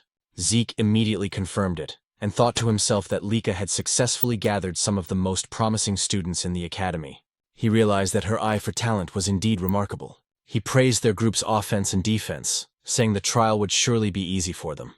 "You're right," Rangus replied with a drop of sweat running down his cheek. "You've always been too confident, Zeke." Freya then asked if all the participants have arrived, and soon noticed that many of the students had already formed groups. Since some weren't yet masters of their weapon arts, forming teams wasn't a bad idea. Freya then stepped forward and announced that the trial would begin shortly. She explained once again that their task was to survive for 1 full month in Poison Dragon Mountain and protect their crystal orbs. They would only pass if their orbs remained intact. Every orb was identical, meaning that if one lost theirs, it could be stolen by others. Many students grew anxious upon hearing this, while Zeke realized that this meant stealing orbs from other participants was fair game. Freya continued, saying that after the new students entered the mountain and settled, upperclassmen would also enter, to steal their crystal orbs. The upperclassmen mocked them, saying that since most of the new students hadn't even reached 1 star, taking their orbs would be easy. Hearing this filled Zeke's classmates with mixed emotions: fear, excitement, and unease. Freya concluded the explanation, and as soon as she announced that the trial had officially begun, the students dashed toward Poison Dragon Mountain. Watching them go, Zeke heard Laika tell him to make sure he survived. He smiled and said he would, but that they should survive as well. Laika then called out to her team, and as Zeke told them to be careful, Freya noticed him. "It's your turn to enter, Zeke," she said. "Right," Zeke replied, apologizing for getting a bit carried away. "Carried away?" Freya asked. "Aren't you nervous at all?" "No," Zeke replied with a calm smile before walking toward the mountain. Freya watched him go, thinking to herself that he was indeed a peculiar boy. That night, at the camp outside Poison Dragon Mountain, one of the instructors asked Freya if the new students would be all right. When she asked what he meant, he said the trial seemed too early for beginners. Another instructor agreed, pointing out that most had only been in Dragon's Nest for a few months, that few had achieved even 1 star, and that they lacked real combat experience. He wondered how many would actually survive. Freya reassured them, saying there was no need to worry. Although the mountain was filled with poisonous creatures, most of them were only 1 or 2 star level beasts, not strong enough to pose serious danger. With a cheerful smile, she said the students would do fine. Then, under her breath, she whispered that she would eventually release that thing. When an instructor asked what she said, Freya simply smiled and replied, "Nothing." She then announced that it was time for the upperclassmen to begin their part of the trial. The older students immediately ran off toward the mountain, their eyes gleaming as they carried their weapons. Watching them leave, Freya murmured, "I wonder how many will survive.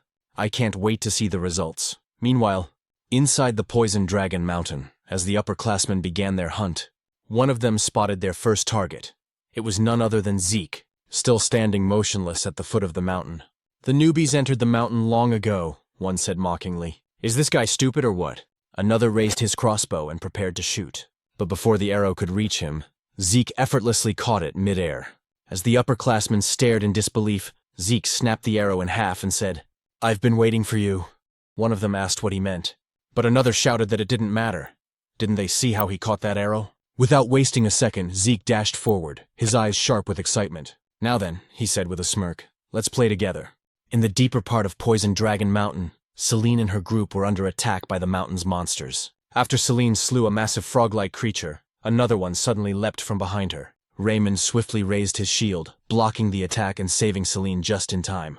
With a powerful swing, He bashed the monster to the ground and drove his shield straight into its body, killing it instantly. Seeing that Rangus was easily defeating his own opponent, Raymond smiled in satisfaction. Lika then praised them for their excellent teamwork, and Rangus gratefully thanked her. However, his eyes widened when he saw the mountain of slain frog monsters that Lika had single-handedly defeated. Selena, impressed, remarked that Lika's power was truly on another level, just as they had expected. Raymond agreed, saying that while they were busy fighting a few monsters, Lika had already wiped out most of them by herself. Lika simply shrugged, saying it was only natural. After all, she was a 2-star warrior, and these creatures were nothing more than a warm-up for her. She also noted that since the exam had started a week ago, everyone had improved significantly, especially Celine and Raymond, who had both reached 1-star level. Celine gratefully acknowledged Lika, saying they wouldn't have advanced so quickly without her guidance, and Raymond echoed her gratitude. Rangus, however, remained silent, quietly thinking how far he'd fallen behind now that both Celine and Raymond had achieved their first stars. Celine noticed his downcast expression, and gently told him that he would surely get stronger in time and reach 1-star level too. Raymond agreed, telling him to be patient and keep working hard. Hearing their encouragement, Rangus smiled again and thanked them both. Lika then spoke, saying that Rangus had managed to defeat 3 giant frog monsters even without a star, which was truly impressive. She added that before the exam began, Rangus had trained personally with Zeke and had already perfected his spear handling, so it was only a matter of time before he became a 1-star. Moved by her faith in him, Rangus nearly teared up. As Lika looked toward the sky, she noted that night was fast approaching and told everyone they needed to head back to base. Celine agreed, warning that Poison Dragon Mountain was far too dangerous after dark. While they were on their way back, Lika suddenly stopped. Rangus immediately asked what was wrong, but Lika didn't answer. Her expression darkened as she stared ahead and demanded to know what a certain student was doing near their base. A moment later, a figure emerged from the tall grass. Rangus and the others were startled, and Celine and Raymond instinctively drew their weapons. The student stepped out with a smirk, holding his weapon loosely as he said he hadn't expected Lika to notice him so soon. Lika immediately recognized him as one of the upperclassmen and asked if he had come to steal their crystal. When he confirmed it, she realized that at last, an upperclassman had decided to attack their group, and this one was a 2-star. The upperclassman grinned, saying that their current exam required them to steal the crystals from first years, though he hadn't expected his first target to be none other than Lady Lika's group. Lika asked if he still planned to stay even after realizing whose base he had invaded. She warned him that a single upperclassman wouldn't stand a chance against her team, but the upperclassman's grin widened as his expression turned menacing. "Who said I was alone?" he replied. From the grass behind him emerged 3 more upperclassmen, all 1-star level. Their leader sneered, saying that even Lady Lika would have trouble fighting them since her teammates were nothing but burdens. Drawing his sword, he shouted for them to surrender and hand over their crystal orbs. He then charged at Lika with a powerful attack, but she evaded effortlessly and ordered Celine and the others to maintain their battle formation while she handled him. Meanwhile, Rangus, still without a star, struggled to defend against the attacks of his opponent. The upperclassman taunted him, saying it would be better to surrender and hand over his crystal. Rangus hesitated, unsure of what to do, until he remembered a conversation he once had with Zeke. Back then, Rangus had asked Zeke if there was any way for someone weaker, like him, to defeat stronger opponents. He admitted he was still starless, and worried that if stronger enemies appeared, he'd only drag his team down. Zeke's reply had shocked him. "Then you should surrender." Zeke explained that if the opponent was far stronger, 3-star or 4-star, then surrendering was the only logical choice, since a starless person could never hope to win. However, he added that if Rangus ever faced an opponent around 1-star level, there was still a chance. When Rangus asked how, Zeke simply said, "It's nothing unusual. You just have to exploit an opening." "An opening?" Rangus had asked, confused. "Exactly," Zeke replied. "If you can find and exploit an opening in your opponent's defense, you can defeat them, even if they're a 2-star. When Rangus asked how he was supposed to find such an opening, Zeke's answer was simple. Endure. Keep enduring until your opponent shows one. Rangus had been doubtful, but Zeke continued. There's no other way. You can't force an opening against someone stronger. You can only endure until they make a mistake. If you can't even do that, then defeating someone stronger will always be a fantasy for you. Zeke added, if your opponent is someone special like Lika, then you won't last long. But against an ordinary 2-star, you should be fine. He then told Rangus that confidence in his own strength was crucial, and gave him one last piece of advice. Don't overthink it. Don't think about how to create an opening or the difference in power. Just wait patiently, and when it appears, thrust your spear straight into it. Now, in the midst of battle, Rangus clenched his fists as Zeke's words echoed in his mind. Since he was weaker, he had no choice but to endure every attack and wait for the right moment. The upperclassman grew more and more frustrated as Rangus continued to withstand his blows. "Just fall down already," he shouted in anger, unleashing a powerful strike. But in that instant, Rangus saw it, the opening Zeke had spoken of. Without hesitation, he gathered all his strength and thrust his spear straight into his opponent's body. The upperclassman coughed up, collapsed, losing consciousness instantly. As he fell, a radiant light glowed on Rangus's chest, the mark of his newly awakened 1-star. Lika noticed immediately, surprised yet proud that Rangus had taken down his opponent. Meanwhile, the leader of the upperclassmen was in disbelief, unable to understand why Lika's power felt so overwhelming despite them both being 2-star level. Lika realized that ever since mastering the axe arts technique Zeke had recommended, she had learned to channel greater force and energy into her great sword, which explained the vast difference in power. She told her opponent that it was his misfortune to have chosen her group as a target. Then, summoning golden lightning around her sword, she declared, "This battle ends here." Her blade struck with blinding force, and the enemy leader fell unconscious. After ensuring the enemies were defeated, Lika rushed back to her team and asked if everyone was safe. Once confirmed, the group cheered in relief. They had just won their first battle against upperclassmen. Celine and Raymond congratulated Rangus on reaching 1-star level, and Rangus thanked them with a bright smile. Lika looked at her team proudly, realizing that now all of her members had finally manifested their first stars. With that, she said that the next battles ahead would be much easier. Then, with a thoughtful expression, she wondered aloud how Zeke was doing. Meanwhile, elsewhere in Poison Dragon Mountain, a terrified upperclassman was running for his life. Tears streamed down his face as he muttered repeatedly, "Please don't come here. Zeke, don't come here!" He cursed under his breath, trembling in fear, asking himself just what kind of monster that boy named Zeke really was. Moments later, the upperclassmen were running frantically, shouting for help, hoping and praying that Zeke would not follow them. As Zeke dragged along one of the upperclassmen he had just defeated, the others cursed in fear and confusion, asking what kind of monster or demon he was. Holding the corpse of a giant snake beast in one hand, Zeke grinned and mockingly asked what their problem was, wondering aloud if no one else wanted to play with him. The upperclassmen, now completely terrified, called him insane as they continued to flee. Some questioned why a lower-classman like Zeke was the one hunting them down when it should be the other way around.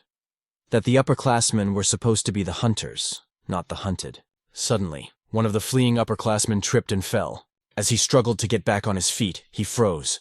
The moment he lifted his head, Zeke was already standing right in front of him. With his crimson eyes faintly glowing, Zeke sighed and said he was getting tired of chasing him. He reached out his hand, offering to help the upperclassman stand up, but calmly added that once he did, he would have to fight him. The upperclassman's eyes widened in pure horror before his body went limp, and he collapsed unconscious on the ground. Zeke tilted his head in confusion, muttering to himself and wondering what just happened to the man. He looked around and asked out loud what was going on with the upperclassmen, questioning why they had suddenly become so defensive and cowardly. Calling them pathetic, he mocked how aggressive they were the first time they saw him, only to end up running away in fear. He then smirked and shouted for the others not to leave him behind. Just then, Zeke felt a faint presence nearby. Turning toward his side, he asked whoever was watching him why they didn't come closer if they wanted a better look. When he received no reply, Zeke chuckled and said that since the observer was still watching without interfering, it must mean there was nothing wrong with what he was doing. With that, he said he would stop holding back and continue his little game with the upperclassmen. From the direction where Zeke had sensed the presence, a man emerged. It was one of the overseers monitoring the examination. Beads of sweat rolled down his cheek as he whispered to himself, unable to comprehend what kind of child Zeke was. He had witnessed Zeke defeat upperclassmen who were supposed to be far stronger than him. And even more astonishingly, Zeke had sensed his hidden presence. Realizing the gravity of what he had just seen, the overseer decided he had to report everything immediately. Meanwhile, at the camp outside Poison Dragon Mountain, Freya was taken aback when several observers arrived to make their report. According to them, it had been 1 week since the examination began. At present, 30% of the lower classmen had already dropped out, while the remaining ones were gradually adapting to both their environment and the dangers of Poison Dragon Mountain.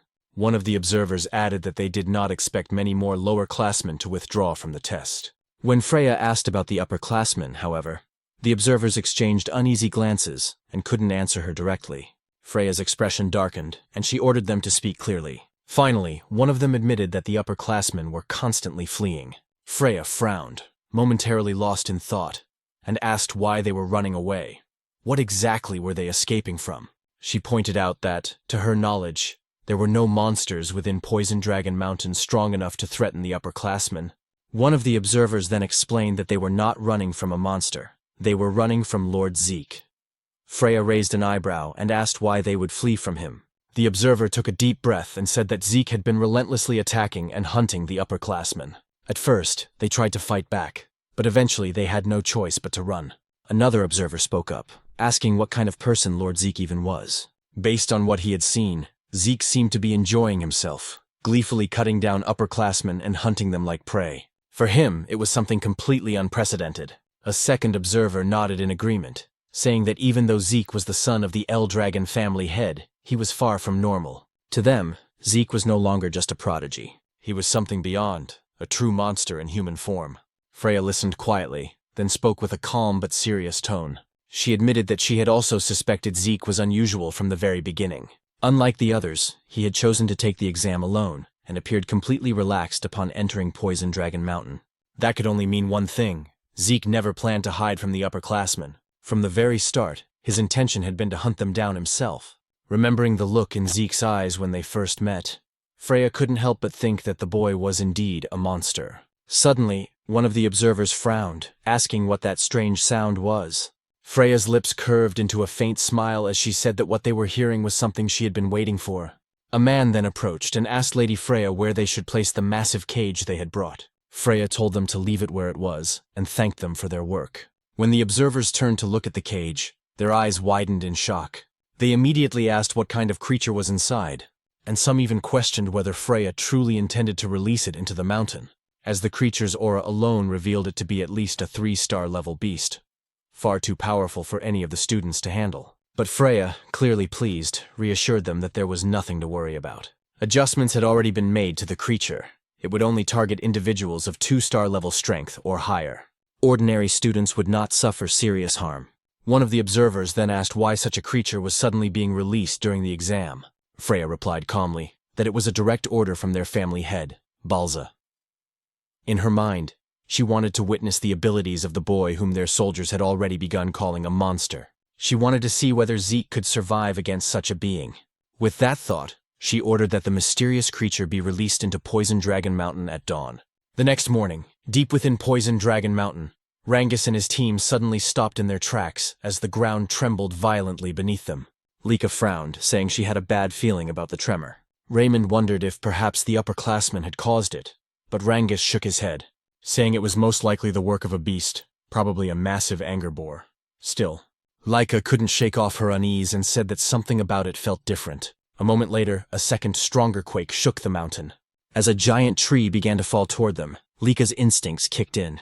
She shouted for everyone to move, and the group jumped aside just in time as the enormous trunk crashed down where they had been standing seconds earlier. When they turned around, Lika froze in disbelief. Celine gasped and asked what kind of creature it was, while Rangus's face went pale and sweat dripped down his temples.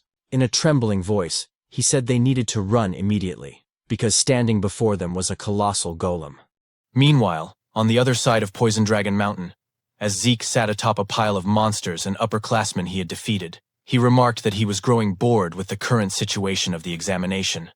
Since no more upperclassmen dared to face or challenge our protagonist, and because he could no longer sense the presence of the observers of the exam who seemed to be simply letting him do whatever he pleased, Zeke found the entire situation rather disappointing, until suddenly he sensed a presence from the opposite side of Poison Dragon Mountain, causing him to immediately question what kind of strange aura it was.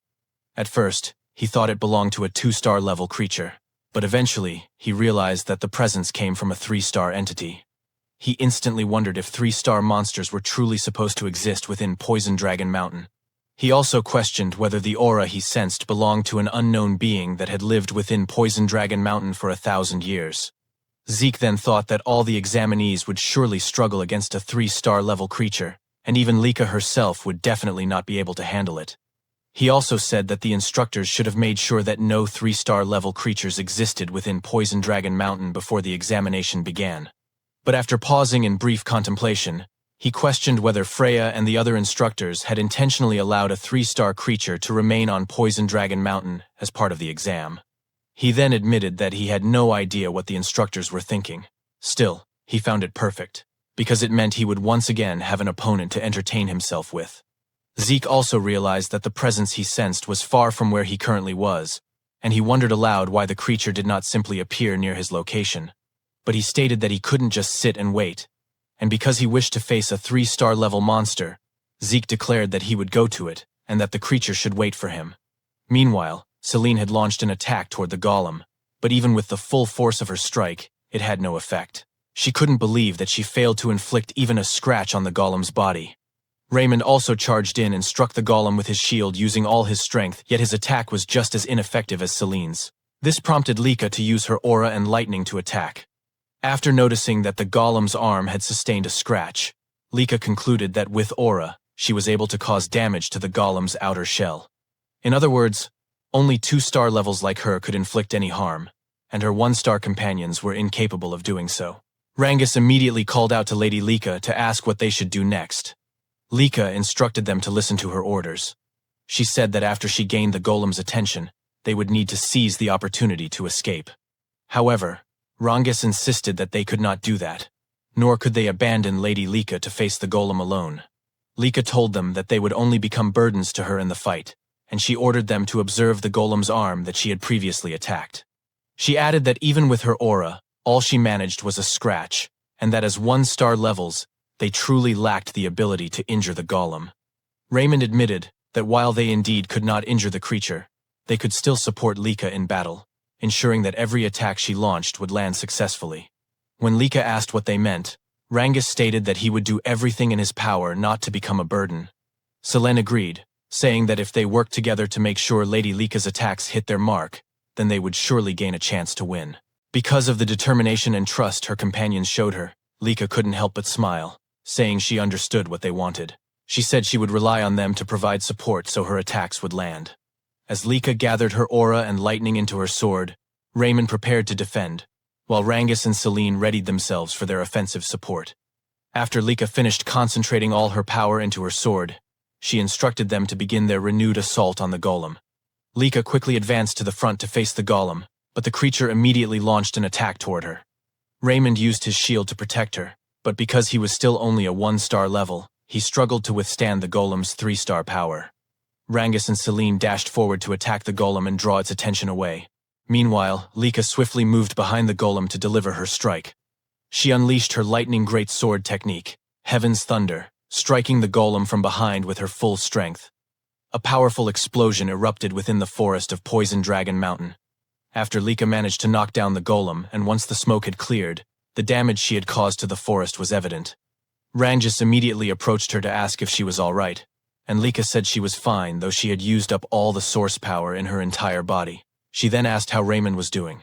With Celine supporting him, Raymond replied that he was doing all right as well. But when Lika said that they should return to their base, she suddenly sensed the golem's presence again behind them. She quickly shoved Rangus away, resulting in Lika being the one seized by the golem. As the golem held her, she couldn't believe that it was still capable of moving. She realized she had grown too complacent after her attack. Celine also couldn't believe that after being hit by Lika's full power strike, the golem was still alive and able to move. Rangus immediately tried to save Lady Lika by attacking the golem with his spear, but the golem swung Lika rapidly, preventing him from landing a blow. As Rangus grew increasingly concerned for Lika, a tree suddenly came hurtling toward their direction. When the tree struck the golem, it released Lika from its grip. Rangus quickly helped her stand and move away from the creature. Lika, still confused, wondered aloud what had happened and how she managed to escape the golem's hold. Then Zeke suddenly asked what kind of situation they were dealing with. Rangus and Lika immediately recognized our protagonist upon hearing his voice. But instead of checking on Lika's condition, Zeke was far too delighted by the sight of the monster. With his eyes glowing in excitement, he immediately asked what kind of clay puppet he was looking at. Just moments before Zeke arrived at the location where he sensed the presence of the golem, he caught sight of a golden lightning aura. He immediately realized that this aura belonged to Lika, and he couldn't believe that Lika's group would be the first to encounter and clash with the monster. As Zeke continued sprinting at full speed, he said that in his previous life, he could have reached the location of the aura he sensed in an instant. But now, he could do nothing but run toward the monster's location, something he found utterly pathetic in his current state. He also thought about how Lika's group was filled with promising youngsters. Even so, their opponent was a 3-star level monster, so he had no idea how long they would be able to endure in battle. Suddenly, something came to mind, causing him to stop abruptly as he remembered a technique he had recently learned. He immediately grabbed the trunk of a huge tree, and after pulling it out from the ground, he used his physical strength along with the new technique to hurl the massive tree toward the monster. While watching the tree fly through the air, Zeke commented that the result of the new technique wasn't bad at all. He also said he didn't make a wrong decision learning it, because with his current body, he would definitely need this technique, the technique known as nurturing dragon throwing arts. According to Zeke, the basic Eldragon combat manuals were given to them as preparation for the exam. The nurturing dragon combat arts, much like the strike dragon combat arts, didn't contain battle techniques but instead basic movements and source power flow simple instructional texts. But they were perfect for him, especially since in his previous life he had been a long-range fighter possessing a body similar to melee fighters. However, he quickly realized that throwing a tree at the monster wouldn't be enough, so Zeke resumed running toward Lika's location. Rangus, still unable to believe Zeke had arrived, immediately asked if they were all right. Rangus confirmed that they were, but said that wasn't what mattered.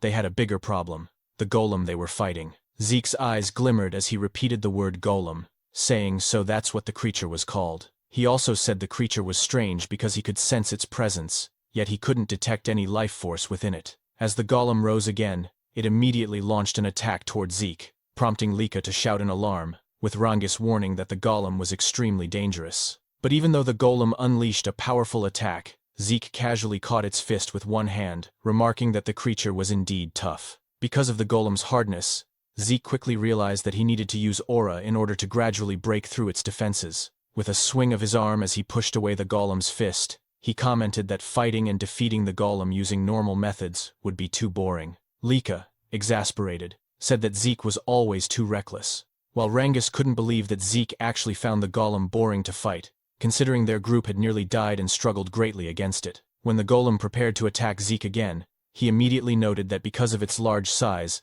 the creature was definitely dangerous.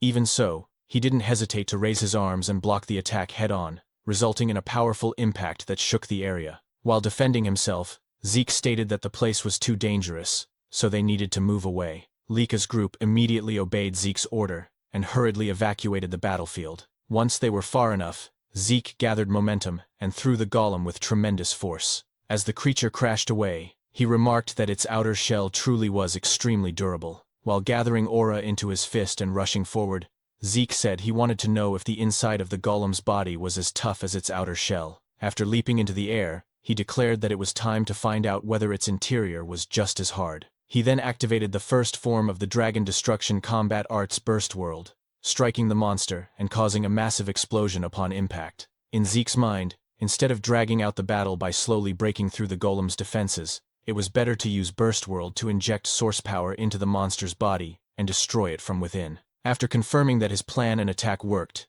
Zeke was overjoyed, saying that fighting this way made the battle far more enjoyable. Meanwhile, 1 month later, at the Eldragon State main building, Zeke was irritated as he questioned why he had been summoned and had his training interrupted. It was then explained that the 1-month exam at Poison Dragon Mountain had concluded safely. After the 3-star golem attack, no other serious incidents had occurred. The number of 7-year-old class members had dropped to 30% from the beginning, due to the harsh environment of Poison Dragon Mountain, but because they were exposed to constant danger and the brink of death, the remaining 30% of the 7-year-old class achieved good results and reached 1-star level. And after the exam ended, Zeke was directly summoned by Balza Eldragon of the Eldragon family. As they walked through one of the hallways in the main estate, Zeke asked what the family head wanted from him. Freya was displeased that Zeke referred to the family head simply as head, so she requested that he address the family head as Master Head, although Zeke argued that it was practically the same.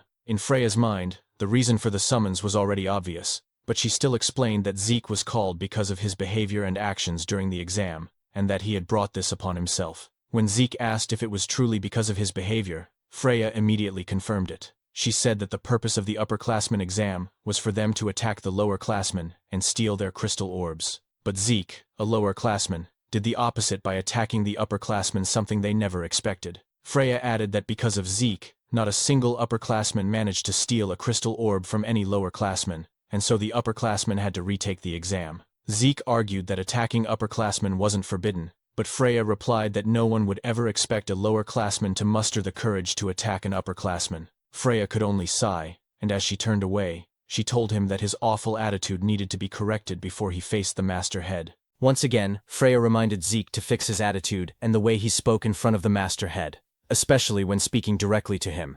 However, Zeke simply asked why, and Freya replied that even though he was still young, his terrible attitude could get him killed. She said she did not want to witness him being executed by his own father just because of his behavior. Zeke, on the other hand, only commented that if that were the case, then Balza was apparently quite violent. After they reached the door, Freya knocked immediately, and after addressing Balza as Master Head, introduced herself as a member of the Black Dragon Corps, Freya Winkik, and stated that they had come in response to the Master Head's summons. Balza then spoke in a serious tone, telling them that they may enter. After Freya opened the door and they stepped into the room, she immediately stated that she had brought Zeke according to the Master Head's orders. While Balza was still writing, he suddenly looked up at Zeke and seriously asked him why he had attacked the upperclassmen during the examination. Zeke fell silent for a moment, then said that everyone kept asking him the same repeated questions, so instead of answering, he decided to ask his father whether he was not allowed to attack the upperclassmen during the exam. When Balza asked what he meant by that, Zeke explained that the condition for passing the test was to survive in Poison Dragon Mountain for 1 month and keep their crystal orbs safe, and aside from that he had not heard of any other rules. Therefore, he simply followed the rules of the exam and used his time in whatever way he wanted while the test was ongoing. He added that if there were any prohibited actions during the exam, they should have stated them clearly before the test even began.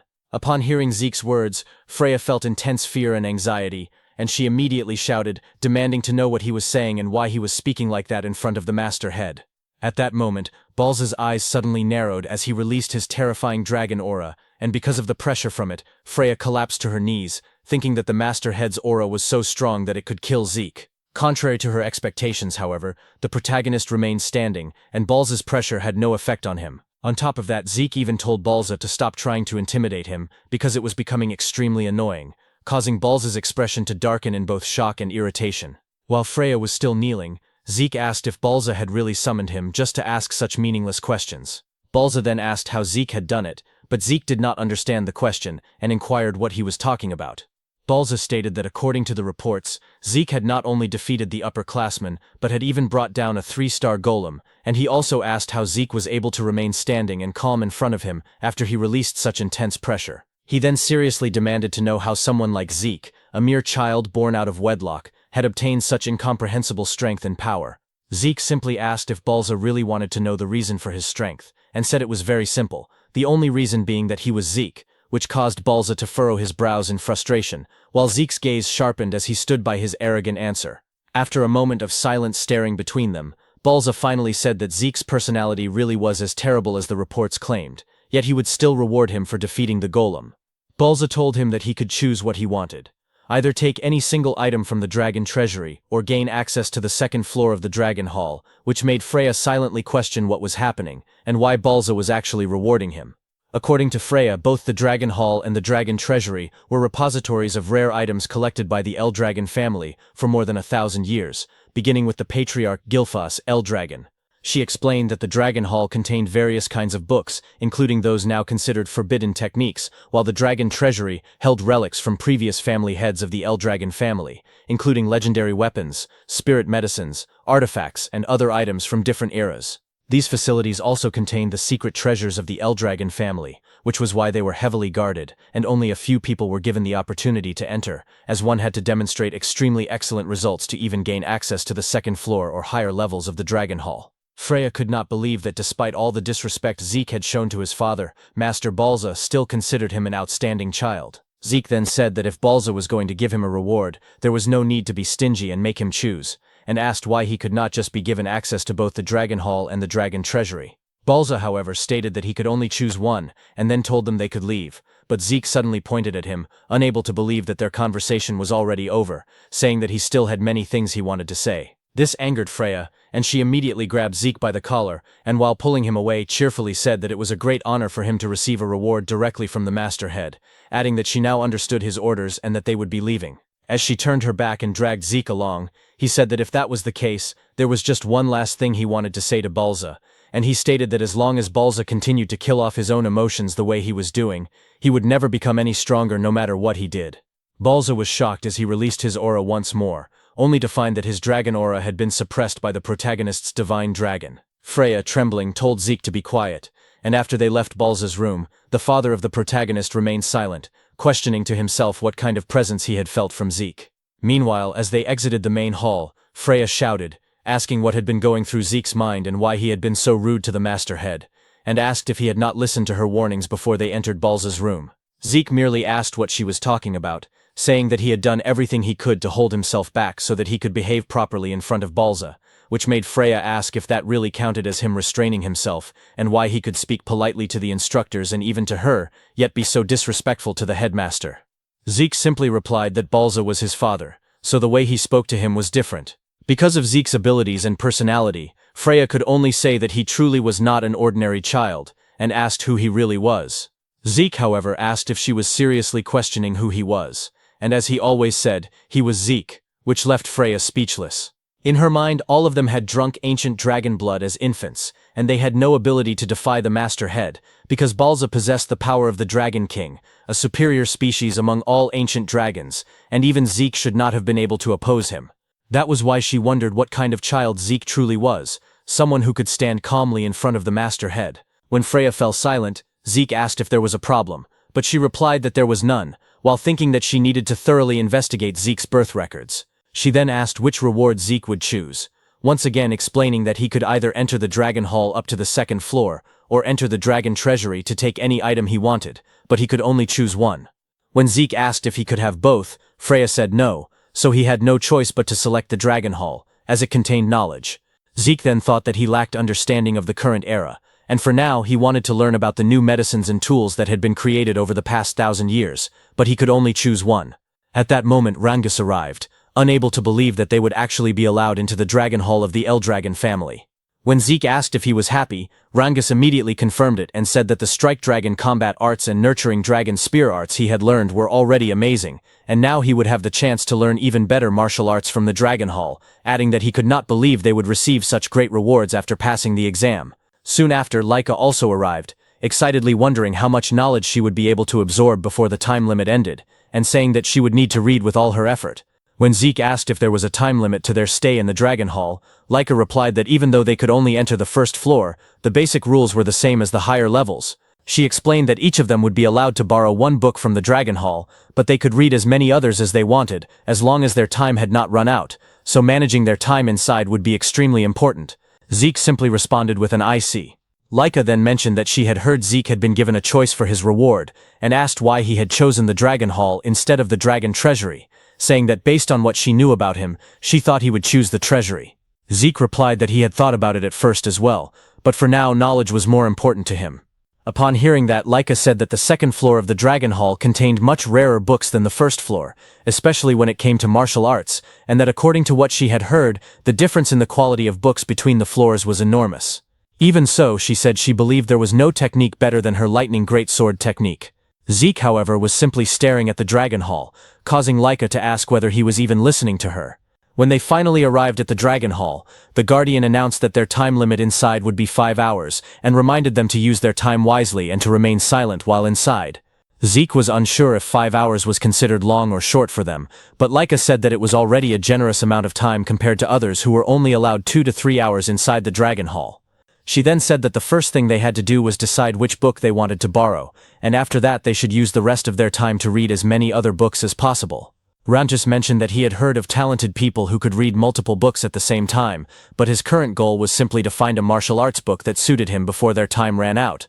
After they entered the Dragon Hall, Zeke commented that finding the books that suited them and that they wanted to borrow would probably be difficult, while Rangus and Celine still could not believe that they were actually inside the Dragon Hall and that this was what it truly looked like.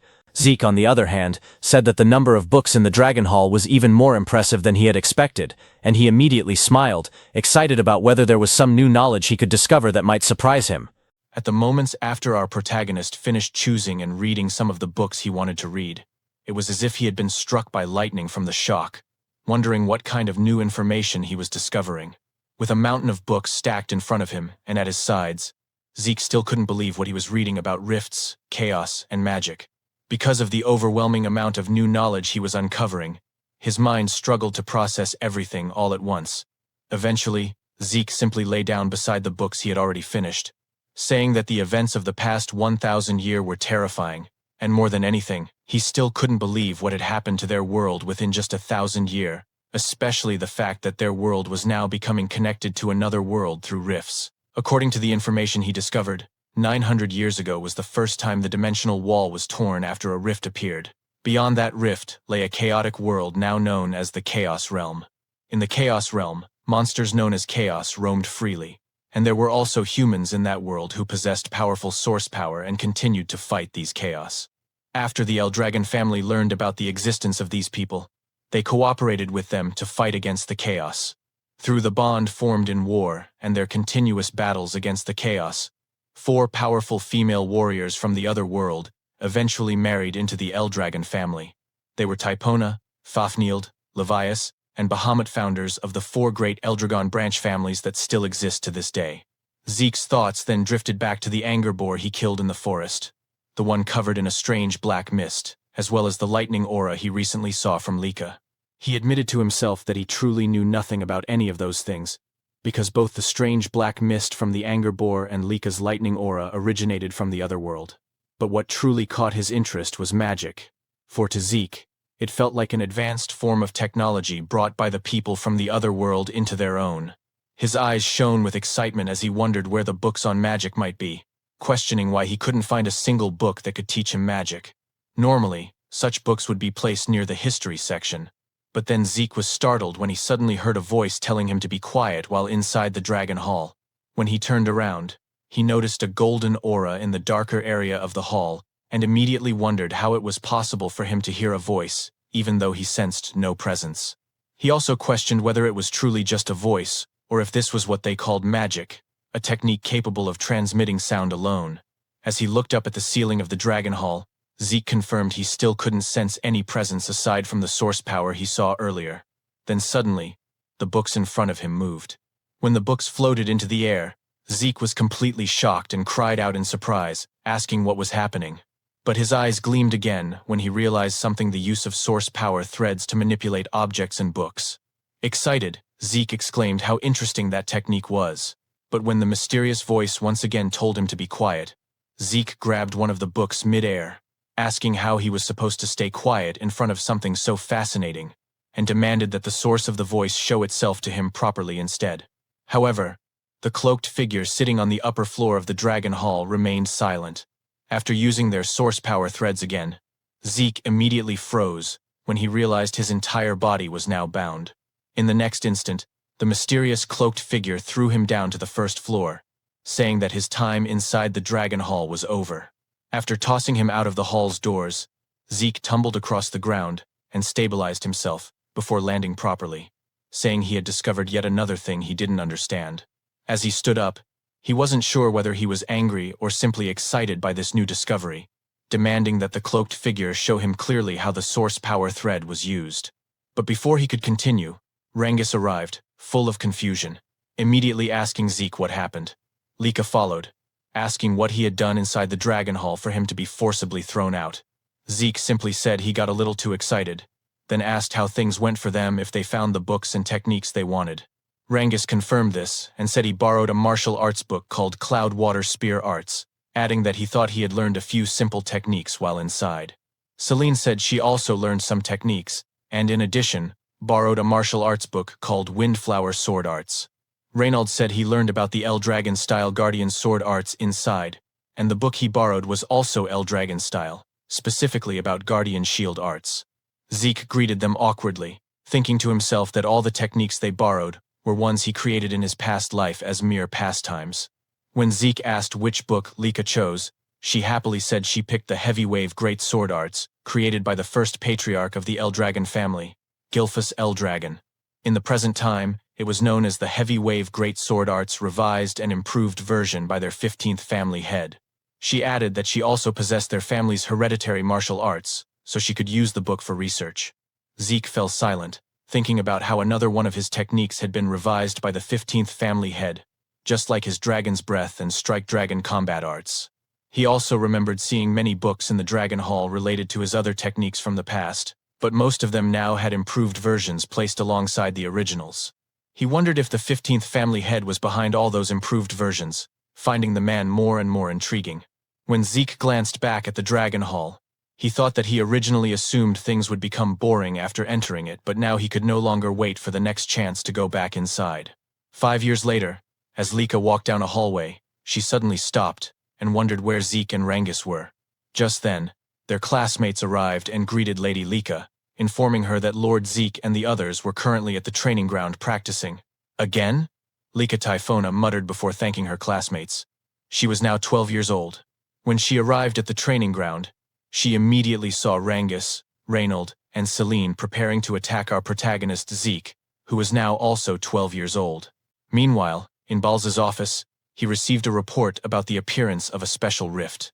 When he asked the person on the other end whether the report was truly reliable, it was immediately confirmed.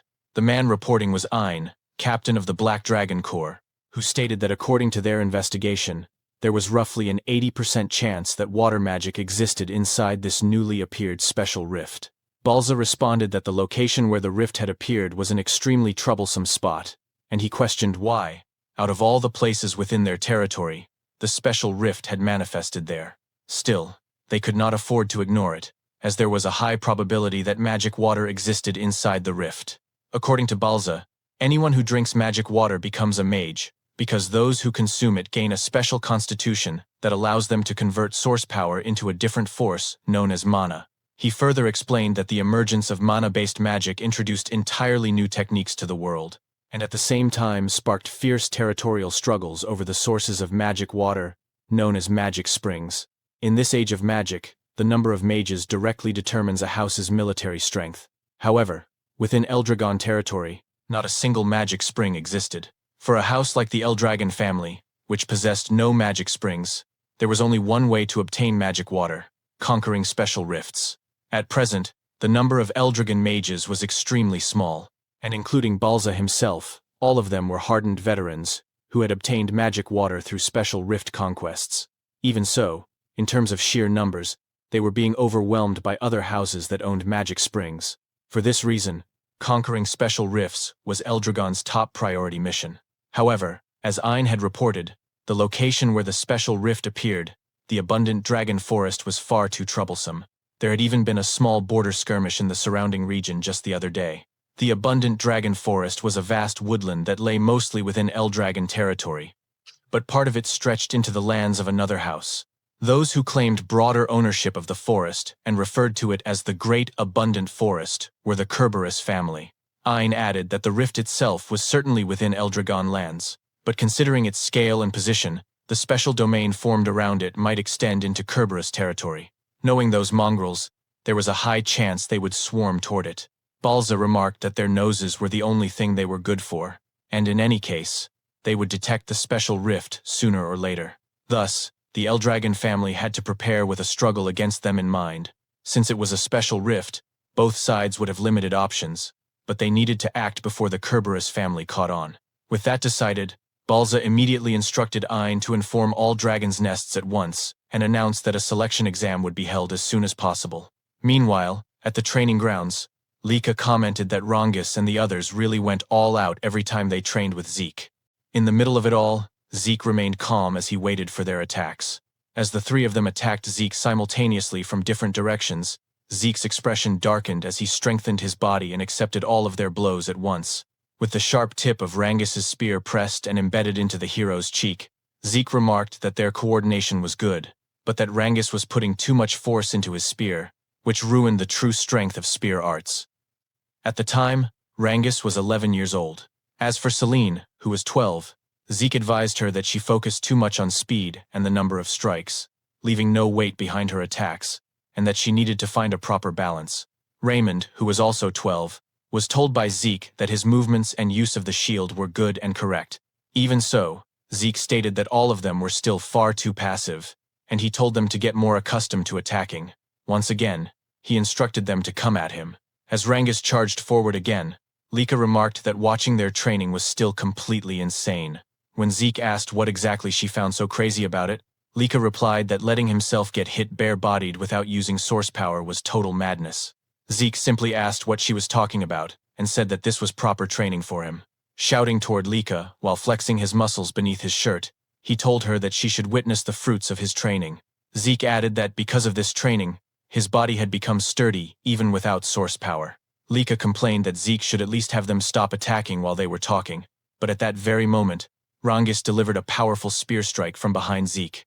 Rangus declared that Lika should look closely at his attack to see just how insane Zeke's body truly was.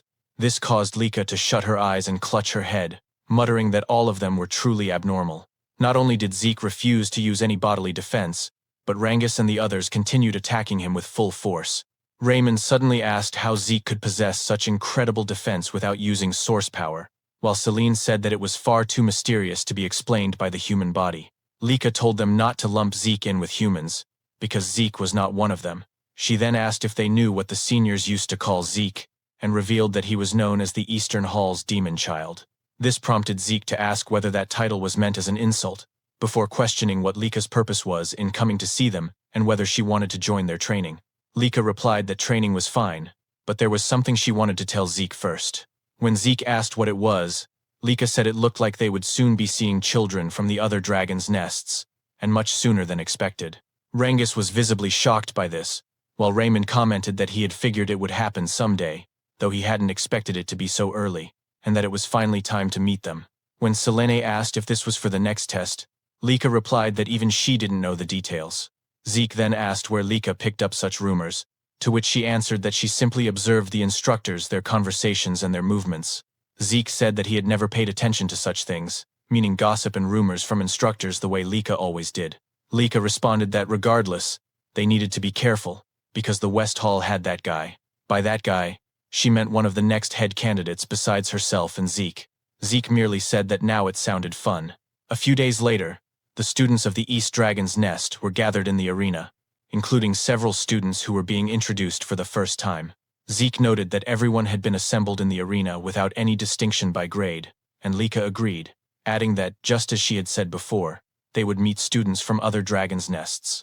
After a short while, the students suddenly fell silent as Freya arrived and immediately ordered them to quiet down. Once the students were lined up before her, Freya announced that 3 days from now, they would be fighting the children of the other dragons' nests. Again, Freya announced that 3 days from now, they would be fighting the children of the other dragon nests, also known as the Dragon Halls.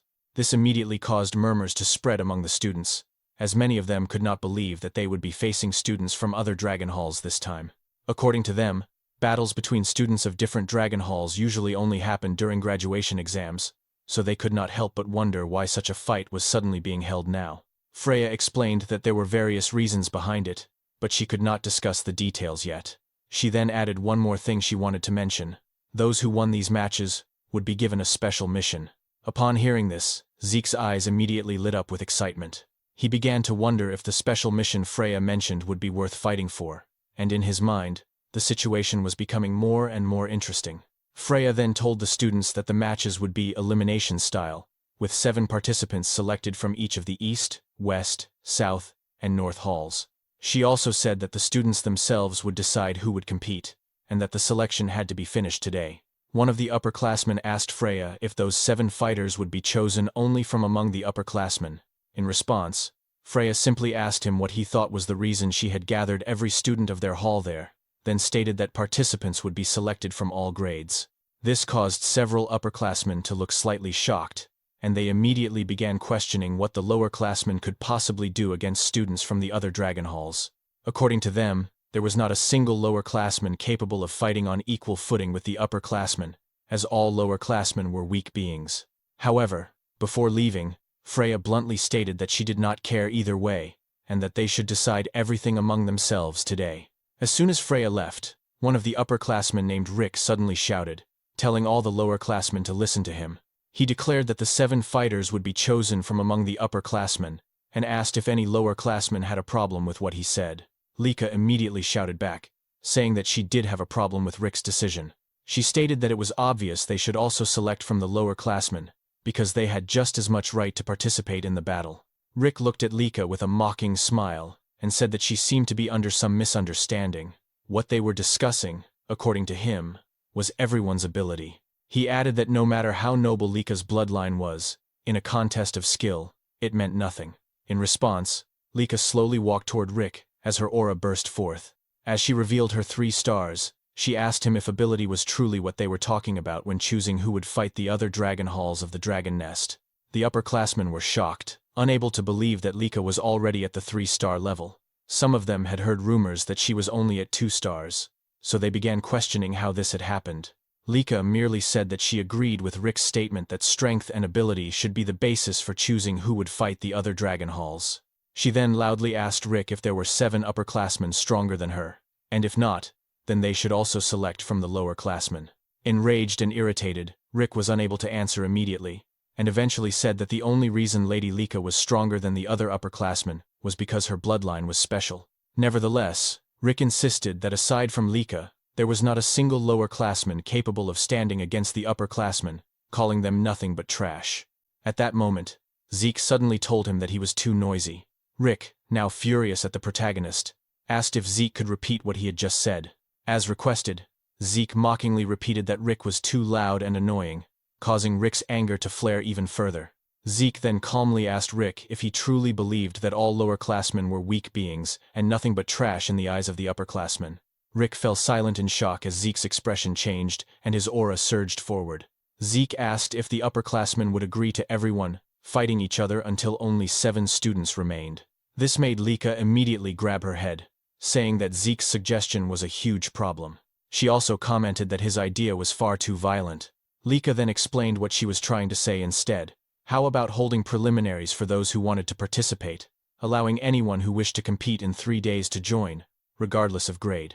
She asked the upperclassmen what they thought of her suggestion, adding that if they were confident in their abilities, there should be no problem. Rick agreed to Lika's proposal, even though he thought it would only be a waste of time, as they needed to focus on their training. As the upperclassmen turned away, Rick glanced back at Lika and Zeke. Lika then asked Zeke if he would join the preliminaries, and Zeke immediately confirmed it. He also said that Rangus, Selene, and Raymond should join as well. The 3 were slightly shocked, and Rangus quickly asked if Zeke was serious about making them join the preliminaries and fight the upperclassmen. Zeke confirmed it without hesitation. He said that they had been training with him all this time, and if they could not show the results now, then when would they ever be able to show them? Selene commented that the pressure of fighting upperclassmen was insane, while Raymond simply said that since Zeke had already decided, all they could do was give their best against the upperclassmen in the preliminaries. Lika then said that it seemed she would once again be fighting alongside her teammates, and she immediately asked the other lower-classmen if any of them also wanted to join the preliminaries. However, the other lower-classmen were too nervous, whispering among themselves and saying that they had no chance of winning against the upperclassmen, especially since there were 3-star levels among them. Hearing this, Zeke let out a sigh and asked his fellow lower-classmen why they lacked motivation. He told them that fighting stronger opponents was where they gained the most, and added that for now, he wanted to see the so-called abilities of their upperclassmen. After the upperclassmen took out their weapons, they spoke among themselves, saying that the selfishness of lowerclassmen these days was such a pain. No matter how hard the lowerclassmen tried, there was no way they could win against them. As Rangis and the others gathered together, trembling from the anxiety they felt about facing the upperclassmen, one of the upperclassmen mockingly said that they should go easy on the lowerclassmen. Another upperclassman laughed and agreed, adding that aside from Lady Lika, the lowerclassmen were all like babies, only at 2-star levels. Zeke noticed the reactions of Rangis and the others, so he asked them why they looked so gloomy and whether they were worried about the battle. Rangis immediately confirmed it, saying that their opponents were all 3-star upperclassmen, so it was only natural to feel worried. Zeke then reminded them that they had trained hard with him for the past 5 years and had done well in their training. Because of that, he said, they needed to have more faith in themselves. Selene and Raymond were immediately encouraged by Zeke's words and reminder, while Rangis still could not completely shake off the nervousness he felt about the upcoming fight. Suddenly, one of the upperclassmen shouted, telling them to stop chattering because they were just wasting precious time, and that upperclassmen did not have time to waste on lowerclassmen. He told them to hurry up and start the fight already, saying they would teach the lower classmen their proper place. However, in less than a minute, the spectators could not believe what they were witnessing, immediately questioning what was happening and how the lower classmen had managed to defeat the upperclassmen so easily. Some of those watching even wondered if the upperclassmen were really this weak this year, but others said it was not that the upperclassmen were weak, rather that the lower classmen they faced were simply monsters. Our protagonist wore a wide smile, clearly delighted by the result of the battle, and he immediately praised and congratulated Rangus and the others. In Zeke's mind, Rangus's deflection techniques and his eye for spotting openings had become much sharper. Celine was also handling the multi-strike windflower sword arts very well, and Zeke thought it was impressive how Raymond could smoothly switch between his shield and sword arts. According to Zeke, all of them had shown magnificent results from their training, and at this rate, if they gained confidence through real combat, it would only benefit them further. Zeke also thought that Lika had grown stronger as well, and with her lightning aura, she could defeat her opponents in a single attack. While the other upperclassmen were still in disbelief at the speed and ferocity of the fight they had witnessed, Lika commented that she believed it was only right to defeat her opponent decisively in order to teach them a lesson for their arrogance. However, Rick could not accept the result of the battle. According to him, there was no way 3-star upperclassmen would lose to 2-star lowerclassmen. At that moment, Zeke walked toward him and said that Rick was naive, because even after seeing the results with his own eyes, he was still spouting such nonsense. As Zeke approached Rick, he said that age and the number of stars were merely indicators, because in actual combat, the strong were simply the victors. Zeke added that if the upperclassmen were weak, then they would lose, and that was all there was to it. Rick suddenly pointed his finger at Zeke, shouting and calling him stupid. He insisted that the number of stars was equivalent to power, and asked if Zeke did not even know something so basic. Zeke calmly replied that whether Rick had stars or not, if his heart was destroyed, he would die all the same. Rick fell silent for a moment when Zeke told him not to lose sight of the essence of strength, because in combat, strength was simply whether one could win or not, and nothing more. Rick then shouted again, telling Zeke to shut up and demanding to know who Zeke thought he was. Rick said he was an upperclassman, so a brat like Zeke should not try to twist logic because it would not work on him. He added that he had been going easy on the lower classmen because they were just kids, but because of Zeke's words, it was now too late for Zeke to cry later, as he would not hold back anymore. Zeke simply replied that he was already tired of their war of words. He said that children should act like children and move their bodies before their mouths, and since only the two of them were left in the arena, he asked Rick to show the martial arts he had mastered and was so proud of, as well as how much he had trained. This only made Rick boil with rage, shouting at Zeke not to underestimate him. Rick immediately charged forward with his great strength technique, using all his power. However, before Rick's attack could even land, Zeke's eyes suddenly emitted a golden light, and with a single punch to Rick's face, Rick was sent flying across the arena. After that, Zeke even laughed, saying that Rick had indeed trained well. Because of Zeke's remark, the entire audience fell silent, as did Rick, who remained kneeling on the ground. Other students quickly agreed with Lika's comment that Zeke was truly ridiculous for saying Rick had trained well, because before Rick could even show the results of his training at the Dragon's Nest, he had already been defeated by Zeke. Meanwhile, at the West Hall training grounds, students could be seen groaning in pain, clutching various parts of their bodies from the injuries they sustained after the battle. After letting out a deep sigh, one man said that every single one of them was useless. This man was one of the candidates for the next family head, Vanille Fafnilde El Dragon. Soon after, other students arrived, and one of them addressed him as Lord Vanille, reporting that the selection here was already complete.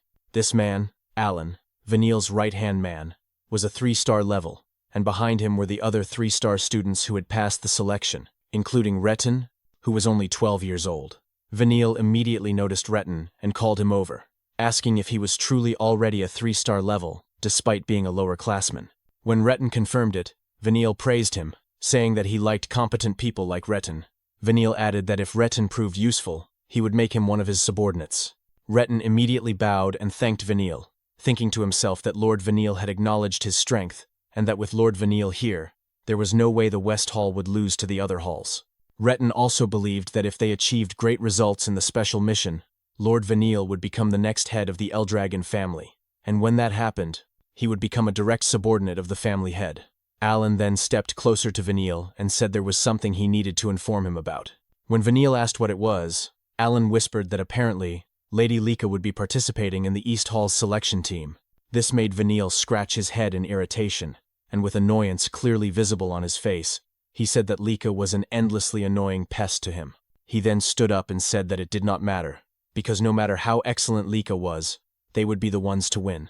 Vanille declared once more that they would win and complete the special mission, and prove to his older brothers that the seat of the next family head truly belonged to him. On the day of the selection, all of the participants gathered, along with the students of Dragon's Nest from the various dragon halls. Because of the sheer number of students who came to watch, Rengus couldn't help but feel nervous as he muttered that there were so many people in the arena. Lika then explained that most of the students from the different halls had gathered to witness the selection, and she also added that since some kids had dropped out during the exams, she could say that the number of students had already been greatly reduced, asking Rengus if he agreed. Instead of answering her question, Rengus thought to himself that Lika was right, and that those who had dropped out of Dragon's Nest weren't here because they were called pseudo-dragons, just like his dad. Lika immediately noticed the sadness on Rengus's face, so she quickly changed the topic, patting him on the back, as she said that what mattered was that they had been chosen as representatives of the East Hall, and that they should be proud of themselves. Rengus immediately agreed and said that he would do everything he could in the upcoming selection. Soon after, they noticed their protagonist standing quietly among the participants of the selection. When they approached Zeke, Rengus immediately asked if something was wrong, while Lika also remarked that Zeke seemed unusually quiet today. Zeke replied that there was no problem, and that he was simply gauging the fighting strength of the students around him. Suddenly Rengus collapsed in shock when they heard a loud voice saying, as expected of Lord Zeke, to think that he can also do such a thing. When Zeke turned toward the source of the voice, he saw two students running toward them. At the same time, Zeke casually remarked that things had certainly changed. The two upperclassmen, who were also members of the selection and were currently running toward him, immediately agreed with what Zeke said. Rick added that after their battle, they had reconsidered their way of thinking, and even though he was part of Eldragon, he genuinely respected the strong. Zeke simply replied that it wasn't a bad thing, so it was fine.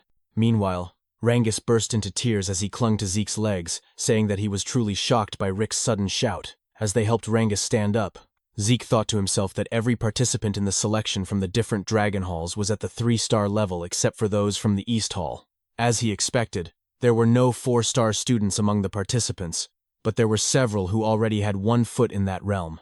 That was why Zeke was excited to see what kind of techniques he would witness this time. While they continued talking, a girl suddenly hugged Lika from behind, and Lika immediately recognized her as Sandy. Because of Lika and Sandy's loud voices, Zeke also turned his attention toward them.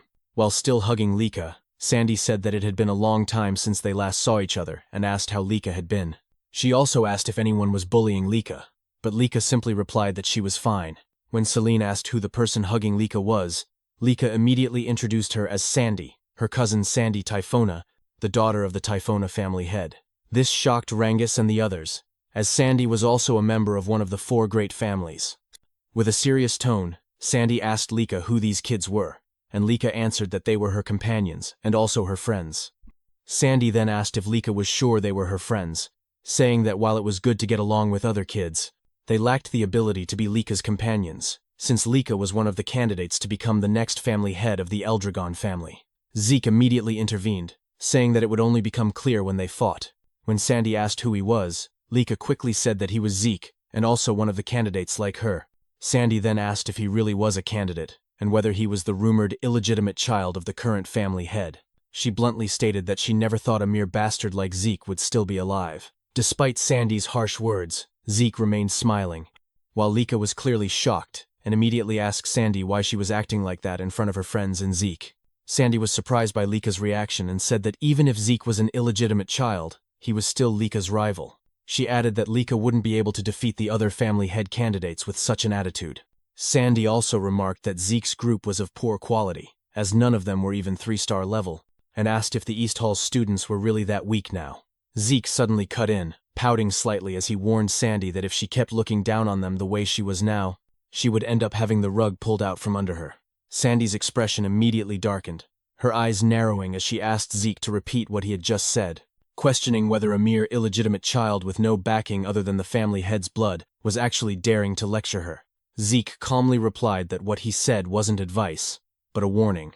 This caused Sandy to flare up in anger, but another student quickly stepped in and said that Sandy shouldn't cause trouble for the other teams. The student introduced himself as Aegis Van Blade, a representative of the North Hall. As Rangis tried to recall who Aegis was, Sandy told him not to interfere, saying that they were in the middle of an important conversation. Aegis, however, smiled and said he couldn't let it slide, since the selection battle was about to begin. As the students continued chatting while waiting for the selection to start, a man suddenly arrived and drew everyone's attention.